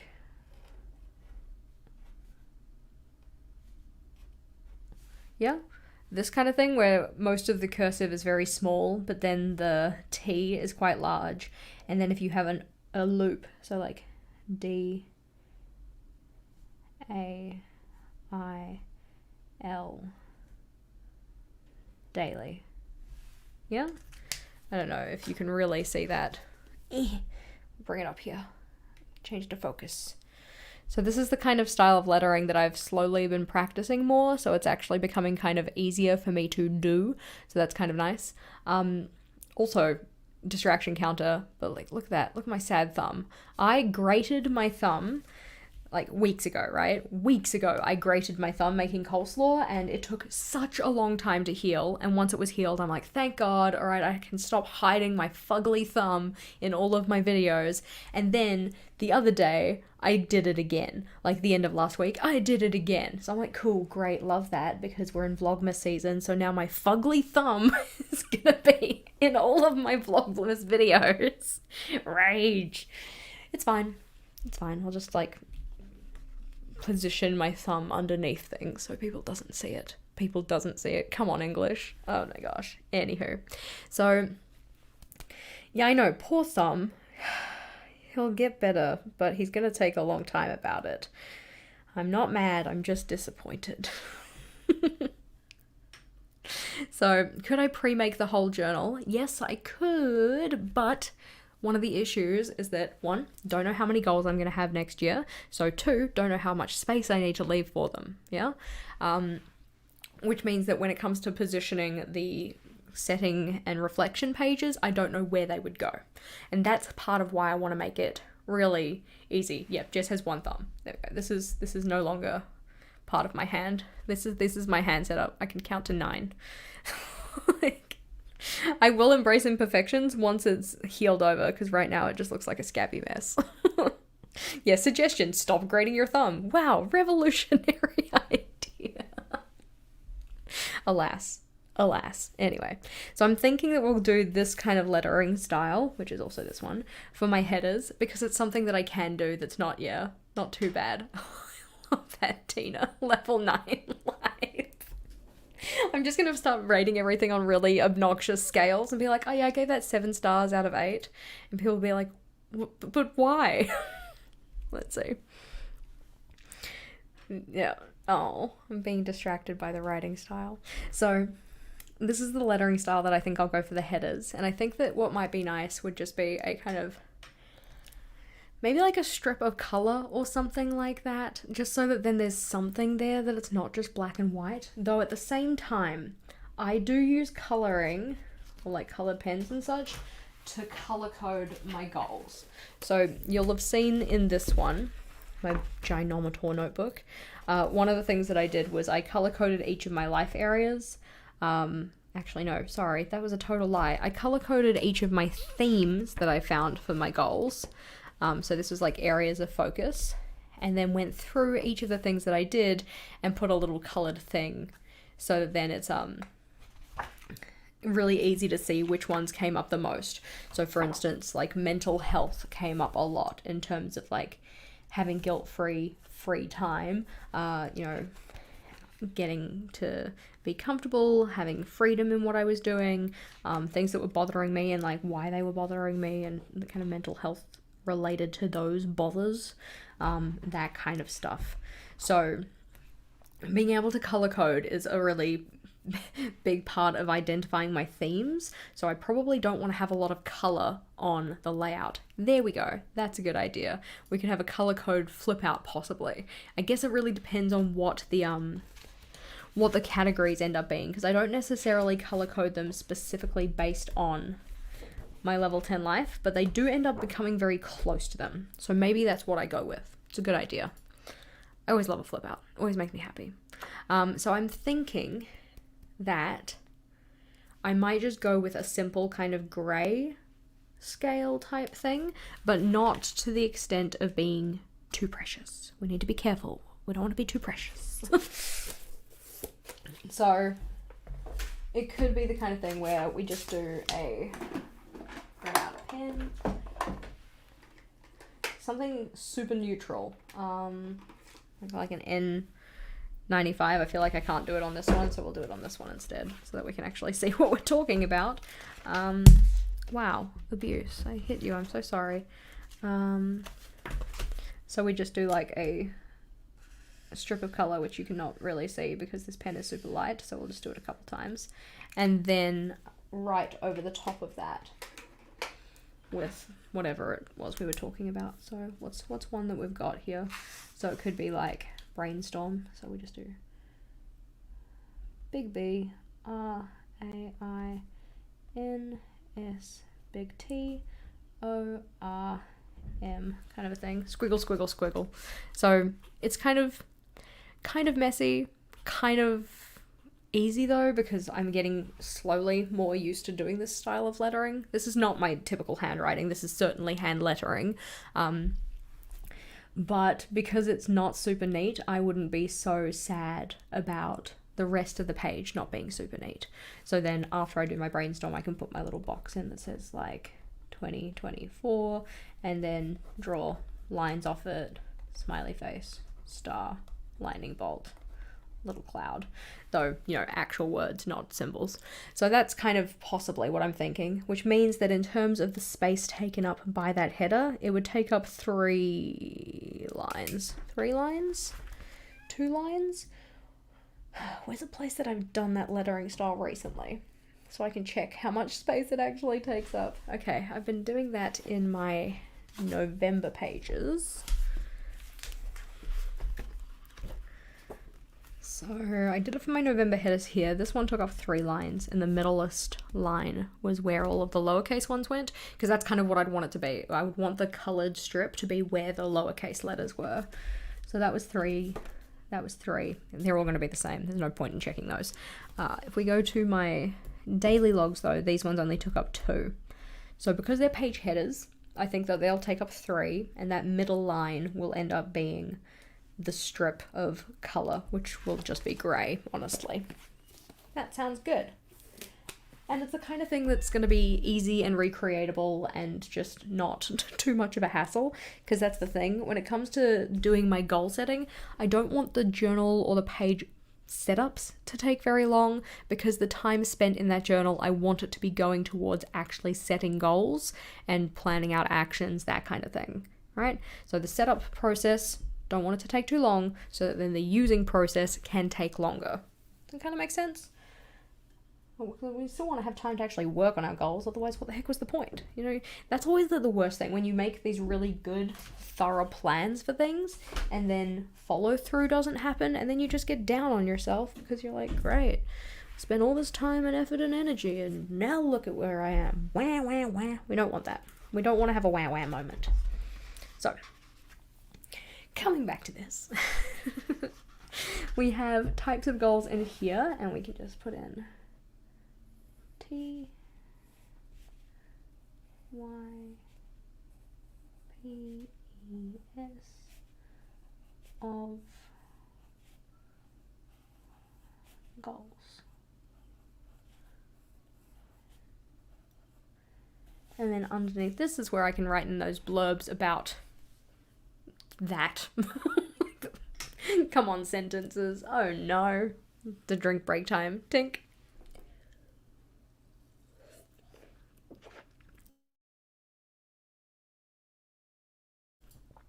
There we go. We don't want to call the wambulance. Exactly. We don't want to have that kind of a time with our goals. So when it comes to the question, we're going to have 2 sections, because we're going to have the brainstorming ones and then the reflection questions. And then the reflection questions are also going to, the questions for reflection are also going to be split into 2 sections, because we'll have cyclic reflection, which is every 4 weeks, which is effectively like monthly for most other people. And then we'll have the quarterly reflection questions, just so that then every time I go to set those reflection spaces up, I know what things I actually need to focus on. Yes. So this one is going to be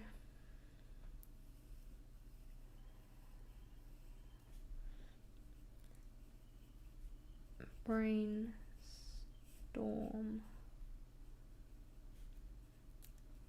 Yep.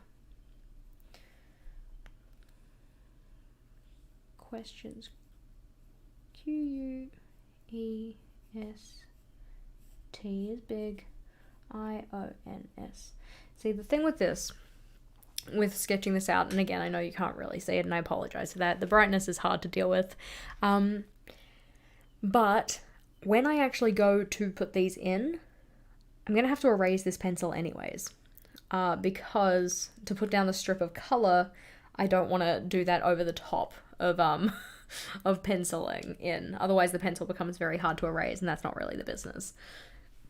So what I'm going to do here is I'm actually just going to get out a ruler and map out where things are going to go. So I'm thinking that about halfway down the page is where we're going to have the next set. So that'll be at the 9.5 mark, which is here. So that's the 3. And that's where we'll put the strip of colour. And then from there, we can section it in half to put in the reflection questions for the different sections. Now, before I actually end up going and putting these in, I'm probably going to start thinking through what type of things I would actually ask myself for brainstorming versus these types of reflections. Because if I end up with reflection questions needing like a lot more space, there's not a lot of point of trying to shunt them into the bottom of a page when my brainstorming questions might only take up like, I don't know, 5 lines or something like that. So I will probably end up brainstorming my questions before I actually commit to where these things are going, but at least I have some rough guidelines for myself. Good question. Alrighty, so when you pencil things in, do you use a harder lead for lighter lines? I absolutely usually do. Typically, I would use a 2H pencil, but for the sake of being able to actually kind of see what I'm doing, I'm just using an HB one today. But normally when I sketch things in, I use a 2H. It's my personal preference. Let's see. Next question was, have you ever made pages in your R&D bujo before making them in your bujo? Yes, I have. I will show you an example. If I can remember which journal it's in, which I can figure this out. Let's see. This cheeky boy here, yes, versus this cheeky boy here, and this one. Just running over my office trying to find my different journals so I can show you what I mean. Alright, so goodbye. This guy here, this poor baby, one of my first Archer and Olive R&D bullet journals, where the cover fell off. You can see he's very, very sad. But I made in the back here my May cover page so that I could see if I actually like how it looked in terms of the font and lettering in particular, before making it in this journal here. May is after April. So that was the trial run, and then that was the actual thing. So that was one. Another example was My Love is Love, like ally flag kind of thing. So that one also got made in here first so that I could see the sizing of things and if I liked it. And then I made it in here using a Tombow bullet nib from the dual brush markers rather than like my regular writing pen, so that it was a little bit bolder and stood out a little better. So that one was the one that I did. We also had my October header for my Mean Girls theme, which I played around with in here because I was trying to see, like, do I do like an outline with the Tombows or can I get away with using Distress Oxide inks? And I decided that the Distress Oxide wasn't the right kind of pink, which is probably a good thing that I put it in there first, otherwise I would have been really sad. And then I ended up making that in my actual journal. So sometimes I do. That's not necessarily like the primary function of my R&D bullet journal. It is usually just to make layout ideas for videos. So for instance, this one here was 22 new bullet journal ideas for 2022. So it's the idea of like, yes, you can make detachable yearly trackers that you can like pull into your next one. You can have 2020s in 2020 or whatever in case of emergency, novel and fun holiday ideas, bingos, then and again, gamified goals, whatever else. So rather than setting all of these up in my personal journal and then having to use a whole bunch of space for those, I put them in these notebooks instead. Oh, so cute. Little notice board theme. Alrighty. Yes, I am distracted. Putting that away. Not sad, well loved. I mean, he's a little sad. He's a little sad, isn't he? Like, I think that the well-lovedness probably comes from, like, you know, when you look at the top and you can see, like, the different colors and stuff. But yeah, thank you for the idea. You did 24, 24s, and 24. Yay! I love that layout. It is one of my favorites. It's just a bit of fun. And, like, I don't necessarily get all of them done each year, but it just helps me be mindful of the things that I do want to do more of. And so I find it to be enjoyable. So I'll put those to the side. There we go. Now, sketching. So we're going to have brainstorm questions and then the reflection questions in two different halves somewhere down the bottom. The level 10 life versus categories. This one we can kind of sketch out a little bit more because I'm probably just going to do... Okay, how many categories do I have? I have physical health, mental health. Mental health. I think of them in terms of colors, so I'm like working through my colors. So physical health, mental health, then home environment. What is orange? Because home environment is yellow. Because finance is green. And then teal is like fun and leisure. Work is blue. Vogel is dark blue. Family, social. And then fun and leisure must be pink. Maybe it's just personal. Now I'm distracted. Distracted by my own life areas and categories. I need to go check in with my last level 10 life check-in and see what I wrote down. Where is my last level 10 life check-in? Oh no. I don't even remember the last time I did one. I mean, I do them quarterly, but it's just whether I wrote it down in my journal or not. So we'll go have a snoop.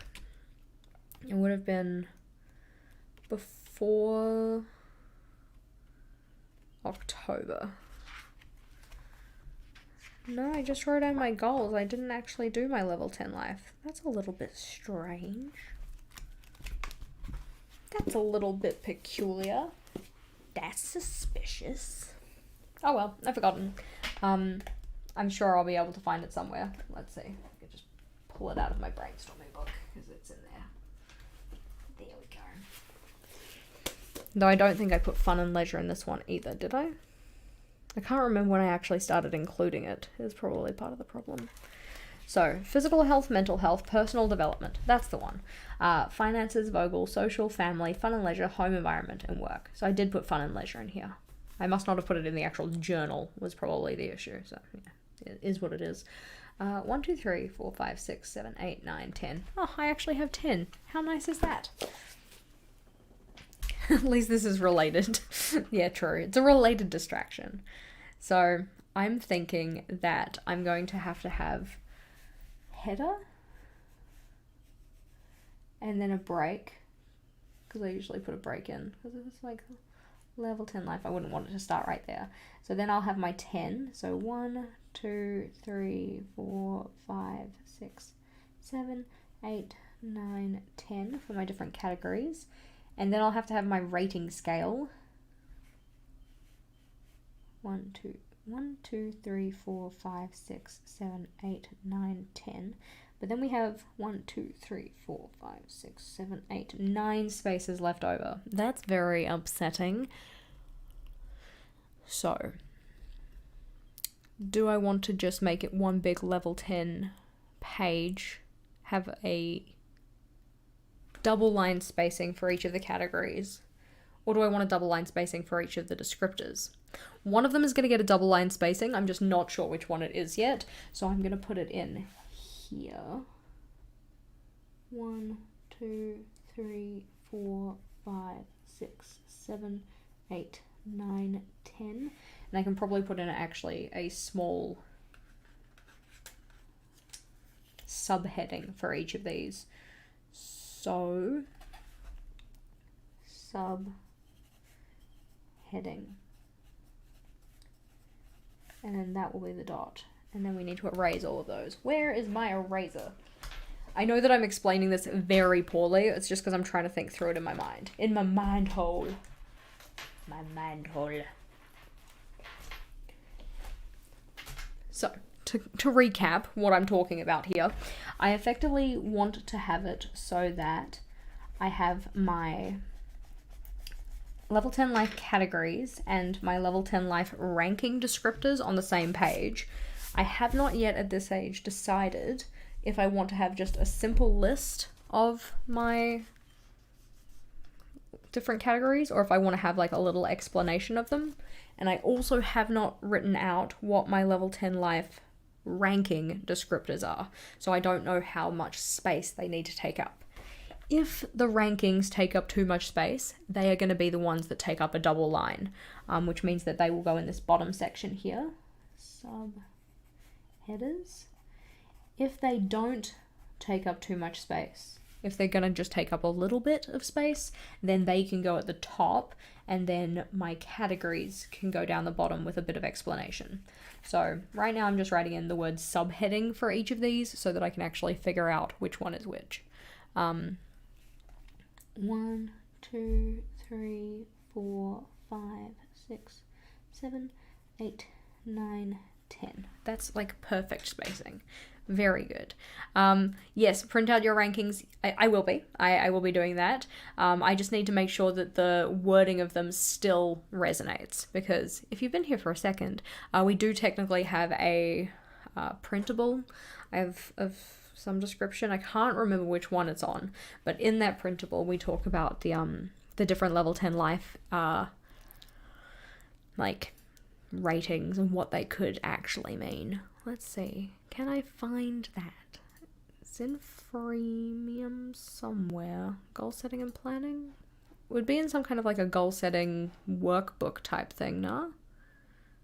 Did I put it in that? Mid-month review, collection ideas. I can't remember which one it is. Sorry.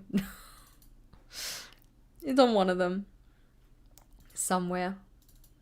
The worksheet. I think it's the worksheet, right? Because it was in the... Yeah, okay, here we go. I can pull it over and I can show you people what I'm talking about. Because otherwise, I'm just talking to myself about schmack. So we have this document, like check-in resource for a mid-month check-in type thing. And it's like, you know, talks you through what are your goals, what are you celebrating progress for, all of that kind of thing. And then at the bottom here, we have a space about... I think it was in this one. Oh gosh, it's not. I've gotten myself so confused. I have a lot of these different documents for people to use as references, because we love a good reference document. But I don't necessarily know which one it is in. But it's in one of these ones, and I've actually got it specified, but I can't find it. Let's see. 7 weeks in. Okay. That kind of color/symbols consistency is a struggle. Yeah, only about 7 weeks in, including research. Any tips?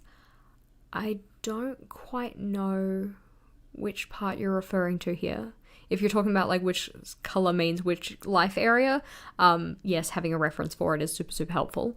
I found that in my current journal in particular, because I did want to get a little bit better about color coding things, I just put the reference in at the start of my journal because it was just a little bit easier. Anything that is something that I want to be able to find again always goes at the start, or it goes on something I can pull out and like take to the pages that I'm working on. So having this either just in the front or as a flip out in particular is also very useful. Flip outs are ones that I use a lot of too, to make life just a little bit easier. Let's see. Where are these documents available? Good question. So pretty much any resource that I have for you guys is now over at our resource library. Resource library is free. You just have to put in your email address to grab access to it. There should be a link in the description box for it. I think it's called like literally Jashii, which is my website, jashii.com/resources or something like that. I think that's the link for it. Let's go see if I can find it. But it should be pretty much at the start of the description box there for you. Somewhere, maybe. Actually, I set this up a while ago. It probably isn't there because I've only recently made the resource space. Let's go have a look. Yes, okay, it is https://jashi.com resources. There we go. We'll copy that into the chat so y'all can grab it too. There we go. So yeah, anytime I make a resource sheet or a printable or anything like that, it is going to go into that resources place. Come on, words. It's just a Google Drive, effectively, and it's got like all of our year at a glance printables. It has the kind of free goal setting resources and stuff that we have. It has the journal like notebook database in there. I'm trying to think of what else we've got in there because it's effectively just like an eclectic bunch of awesome, to put it nicely. The master trigger list, the master grocery list, the reading challenges, the 24 and 24s reference. And as I build more, they're all going to go in there. Yay! I'm glad that they are helpful. Awesome. Let's see. Where was I going with this? I've actually gotten myself lost. So, I will be putting them in there. I just need to figure out what they actually are and where they are because they're like lurking somewhere, but I'll find them. In terms of milestones, that one's effectively just going to be a header and then a simple list, so that one's not too hard, all good. And then the brainstorm is going to be probably the word brainstorm here, and then it'll just build out from the center. So I don't have to plan anything for that one. Nice. Level 10 life check-in, values, excited, and achieves, then those ones are all going to get headers, but the level 10 life in particular, I just want to map out where that's going to go. Because the level 10 life will take up effectively as much space as it needs, and then the values will just take up the rest of the space. So for this one, we're going to do it this way. So that is going to be 10, 9, 8, 7, 6, 5, 4, 3, 2, 1. And I think I'd also like to include an increase or decrease since last time, so I'm going to add 2 more columns onto that. So that's actually going to be here, 1, 2, and then this will be whether it increased or decreased by what number. That's cute. And then the categories will go over the side. 1, 2, 3, 4, 5, 6, 7, 8, 9, 10. That can go in here. And then underneath that, pretty much directly, is where we will put values. And then this can be a space to just write out what they are and why they matter. Your 2024 calendars? Yes, 24 calendars are in there as well. So just so that we can kind of see what I'm talking about, let's see if I can figure out how to share this one. Chrome tab, resource library, share. Does that show up? Yeah. So this is what the resource library looks like. So it's kind of just like a bunch of files that are in here, and as part of that we have the year at a glance printables. So it's got all of the different styles that you may want with that. So like the 5 lines versus the 6 versus the Sunday start versus the Monday start versus the has weekdays versus doesn't have weekdays. So it's got quite a few different ones to choose from. Something like, I don't want to say over 100, but I'm pretty sure it's over 100 different styles because it has different font options and different backgrounds. So it's like you can have black background, like white text on black, or black text on white. So yeah, all of those are over there, just if you don't want to have to write out your mini calendars yourself. So yeah, keeping it easy. There we go. So, oh no, danger. I think it's only a real problem if the distraction counter gets above like 15. Then it means I've been particularly distractible. But I don't think that answering specific questions should count unless I get distracted from that. Does that make sense? Alrighty. See, like this one. This is a specific question, Deb. So, any word on when we'll see the rest of the December, sub box? I'm overawed with excitement. Beautiful. I'm glad you're excited about it. Typically speaking, what happens is that they only show the full contents of the box after the first people start receiving them. This is the same every single time, but once you see people start to say, either in the like spoilers group or the Facebook group for Archer and Olive, they will then release their full reveal video. I don't have a box this time, so I can't show you anything. I mean, if you want my personal opinion, and I don't want to naysay anybody's fun here, I thought that the library box was better than this one. Probably just because it's like more my vibe, more my aesthetic. And of the items that we have seen so far, I think that that's probably I don't know, like, words for this. I don't want to spoil them for you, like dodging the spoilers like it's an Olympic sport. I'm not going to talk about what they are. I'm not going to talk about what the items are. Of the items that have been released so far, like, of those 4 things I think they've released, 4 things, just wait, I'm counting without saying the things. Yeah, okay, 4 things. None of those are items that I particularly need. And considering that's like, you know, not quite half of the items in the box, I'm just like, yeah, I didn't need this one, and that's okay. Tink.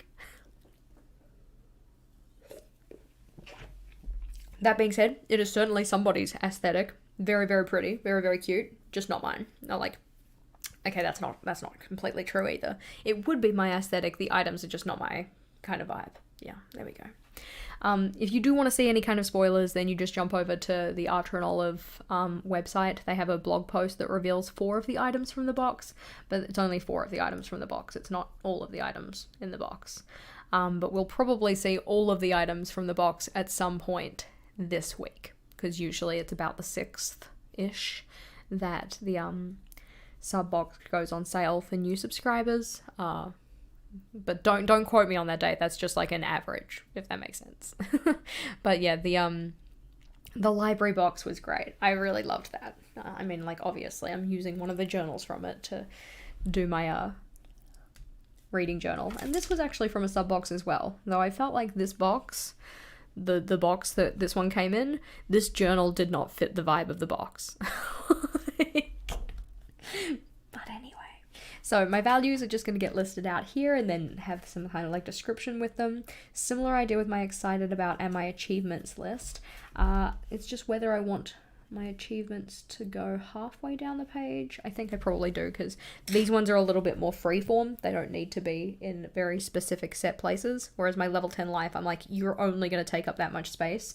So there's not a lot of point in putting the header for the next section halfway down the page when there's just going to be this like weird wasted space in between those two. Where did I put my ruler? I know you're around here somewhere. There you go. I was doing so well to not like make my desk a mess, and now here we are. So this guy needs to move down effectively to 9.5. So there we go. So that is where the Ashivi's things that I would like to achieve header is going to go, and excited will go there. That's all good. Those ones are just open spaces, so it's not so bad. Let's see. The summer camp box was filled with silly trinkets. Yeah, I did end up getting rid of the majority of stuff from that one, just because like I don't really have a lot of need for the items in there. Like, they came with the fine liners, and yes, if you're new to journaling and you needed fine liners, fair, makes sense. I have so many damn fine liners, and I have sets that are a lot more complete than that, so I'm like, I don't really need those. But what's more upsetting? Okay, we're taking a tangent here. So if you're here for the goal setting stuff, totally about it, because heck yeah, it's a vibe. But I am distracted. So I'm gonna go get a distraction. So my Archer and Olive what's the word? Team box arrived. So when you're part of the team, not our team here together, but when you're part of the ambassador team, they send you a welcome box, which has a bunch of stuff in it effectively that you can use to like do blog posts, make content for them, all of that kind of thing. And my box arrived after I'd done my stationery declutter, which means that there's a bunch of things in that box that like I'm just not going to use, but now I've gotten rid of my stationery already, so I've just got these kind of sitting in my office, but I'm not going to use them. So one of them was the fine tip writing pen, which is, you know, very nice box. It's a hexagonal barreled pen. It's very pretty. But I like my pen. I like my crappy pen. Just leave me and my crappy pen alone. So this guy is going to find a new home. Like, these are all the items that are going to find a new home because I've already put away the ones that aren't. So that one is going to find a new home.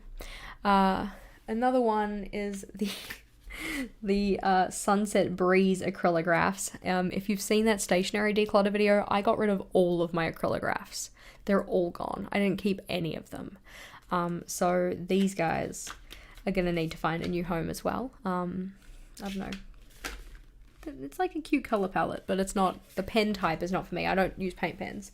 The squeak, oof, that was an awful noise. I hope you didn't hear it.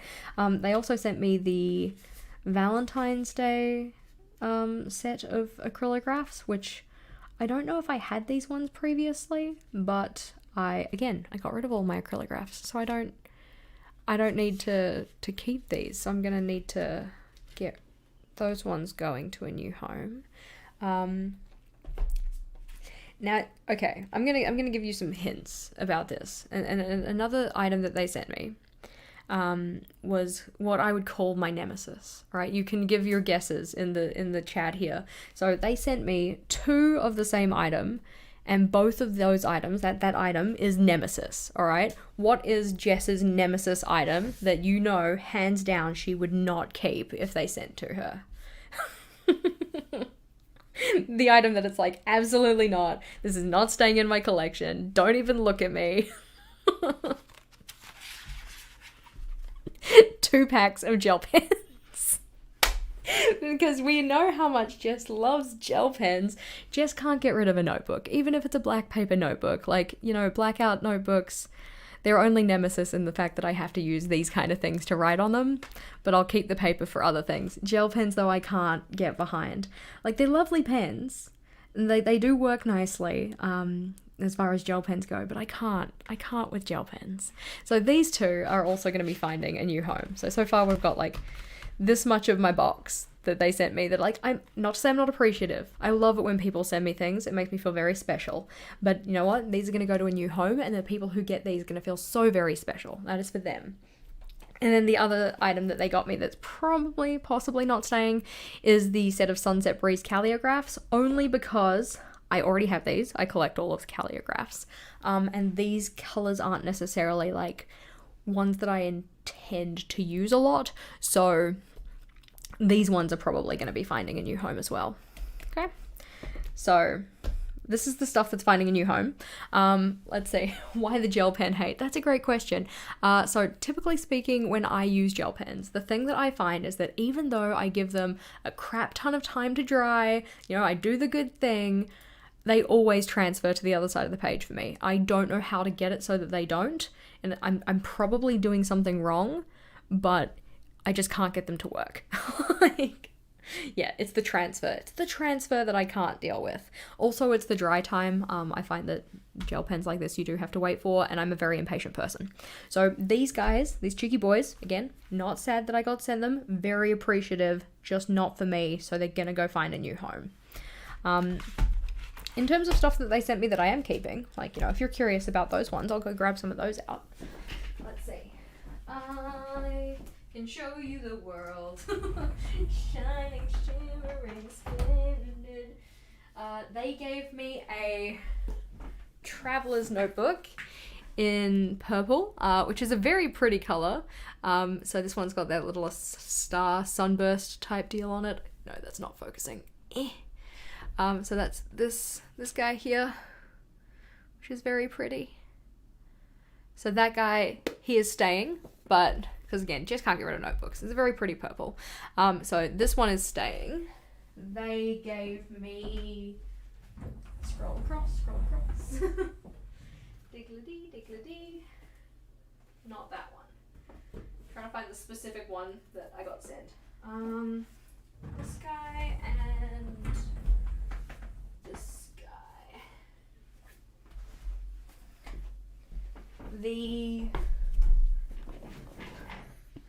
A5, just blue cover. It's a Blue Joe. I haven't opened it yet. Let's see, I can open this. At least I think it's blue. I think that that's blue. Do you prefer the linen or the vegan leather? Don't know.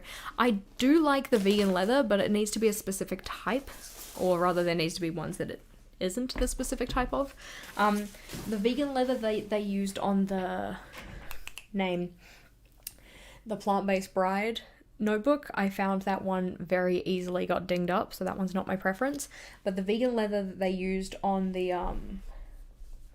fall collection for the brown one, like this guy here, this is beautiful. This is such a lovely faux leather journal. I mean, it's got that kind of like craggle to it, and obviously the embossing, but this one is lovely. This faux leather that they used is cracking, so it's got a piece of sellotape on it. So that one's not as good, but I mean, I still love the journal, but yeah. Okay, let's open this up and check to see if this is actually a blue notebook. I believe it probably is a blue notebook. Oh, look, wouldn't you have guessed it? It's a Blue Joe. I mean, it's pretty, and it's very nice blue, and thus I'm not getting rid of this one because I will use it eventually. So that's all good.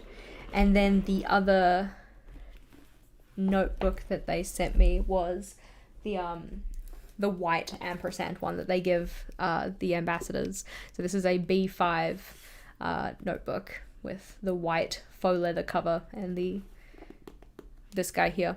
And I know that some people use these ones for wedding journals and stuff. I don't think I want to use a white journal for my wedding journal. More so, I think I don't want to have one with an ampersand on it for my wedding journal, because I'm probably going to make a wedding journal. But I don't think I'll be using this one for that purpose in particular. But yes, so this is my little haul, my little collection that they sent me, which I, again, very appreciative of. I'll be keeping all of the notebooks because I am that way inclined. All of these guys, though, are going to find a new home. We're gonna maybe like gift them to somebody or whatever. But these guys can go to the side now. Yeah, the pebbled leather. It's a nice texture, and it does feel like it's going to be a little bit more, I don't know, durable, I suppose. Gel pens. Gel pens are not my favorite, but that's okay, because they are somebody else's favorite. How many notebooks do you have? Why would you attack me like that? I have quite a few, I won't lie. Not that it would do me any good to lie, because you guys know I have quite a few. But I treat my notebooks like decor, so that's probably why I have quite a few. I haven't done an official count anytime recently, but it is definitely over 120. Not sad about it, but that is not a count that I have done recently. So the milestones one, that header is just going up the top, that's fine. And then the level 10 life and categories is where we had it, that's cool. The brainstorm was going there. And then we put the achievies in the right place. The bother and uncomfy is going to be similar, so it's going to be halfway down the page. Which we need to flip the ruler around and actually use that the correct way. Nope, I can't do this. I need to flip it this way. Okay. 9.5. Oh, you're already there. Did I already move you? I'm a wizard. Keep, start, stop. This one we are going to put the header at the top as a keep, start, stop. And then we will have the remainder of the page split into 3 sections. 17. That's not a great number. So that's 17 minus 2, 16. 16 divided by 3, 5.5 plus some. That's, again, not ideal. 5.5. 5.5. 5.5 is less than 5.5. It's 5, right? I can't do math in my head. That's the break. That's the header.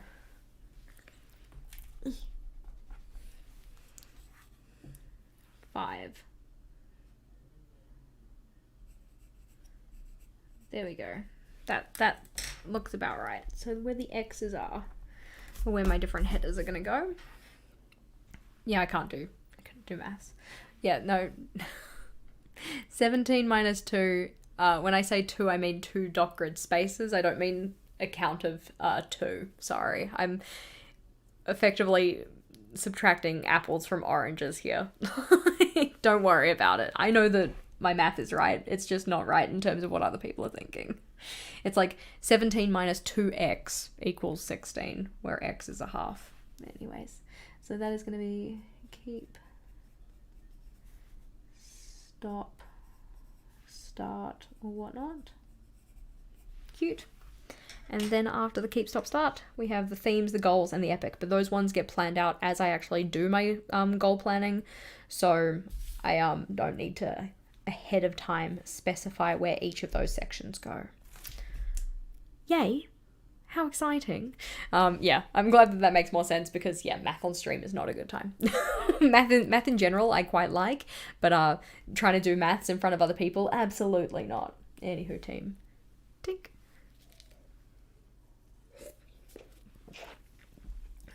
So, I think I'm probably about ready to actually set this up, but that's something that I'm going to do by myself. So, thank you for watching. Thank you for being here. Such a pleasure to have you along for the ride. If you enjoyed today's video, give it a big thumbs up. If you only kind of enjoyed it, you can give it a little thumbs up. That is totally fine. Our live stream for next week is team members exclusive, so you do have to be part of the team with a capital T to join that one, in particular part of our progress over perfection tier and up. So for those people, I will see you next week. Super excited.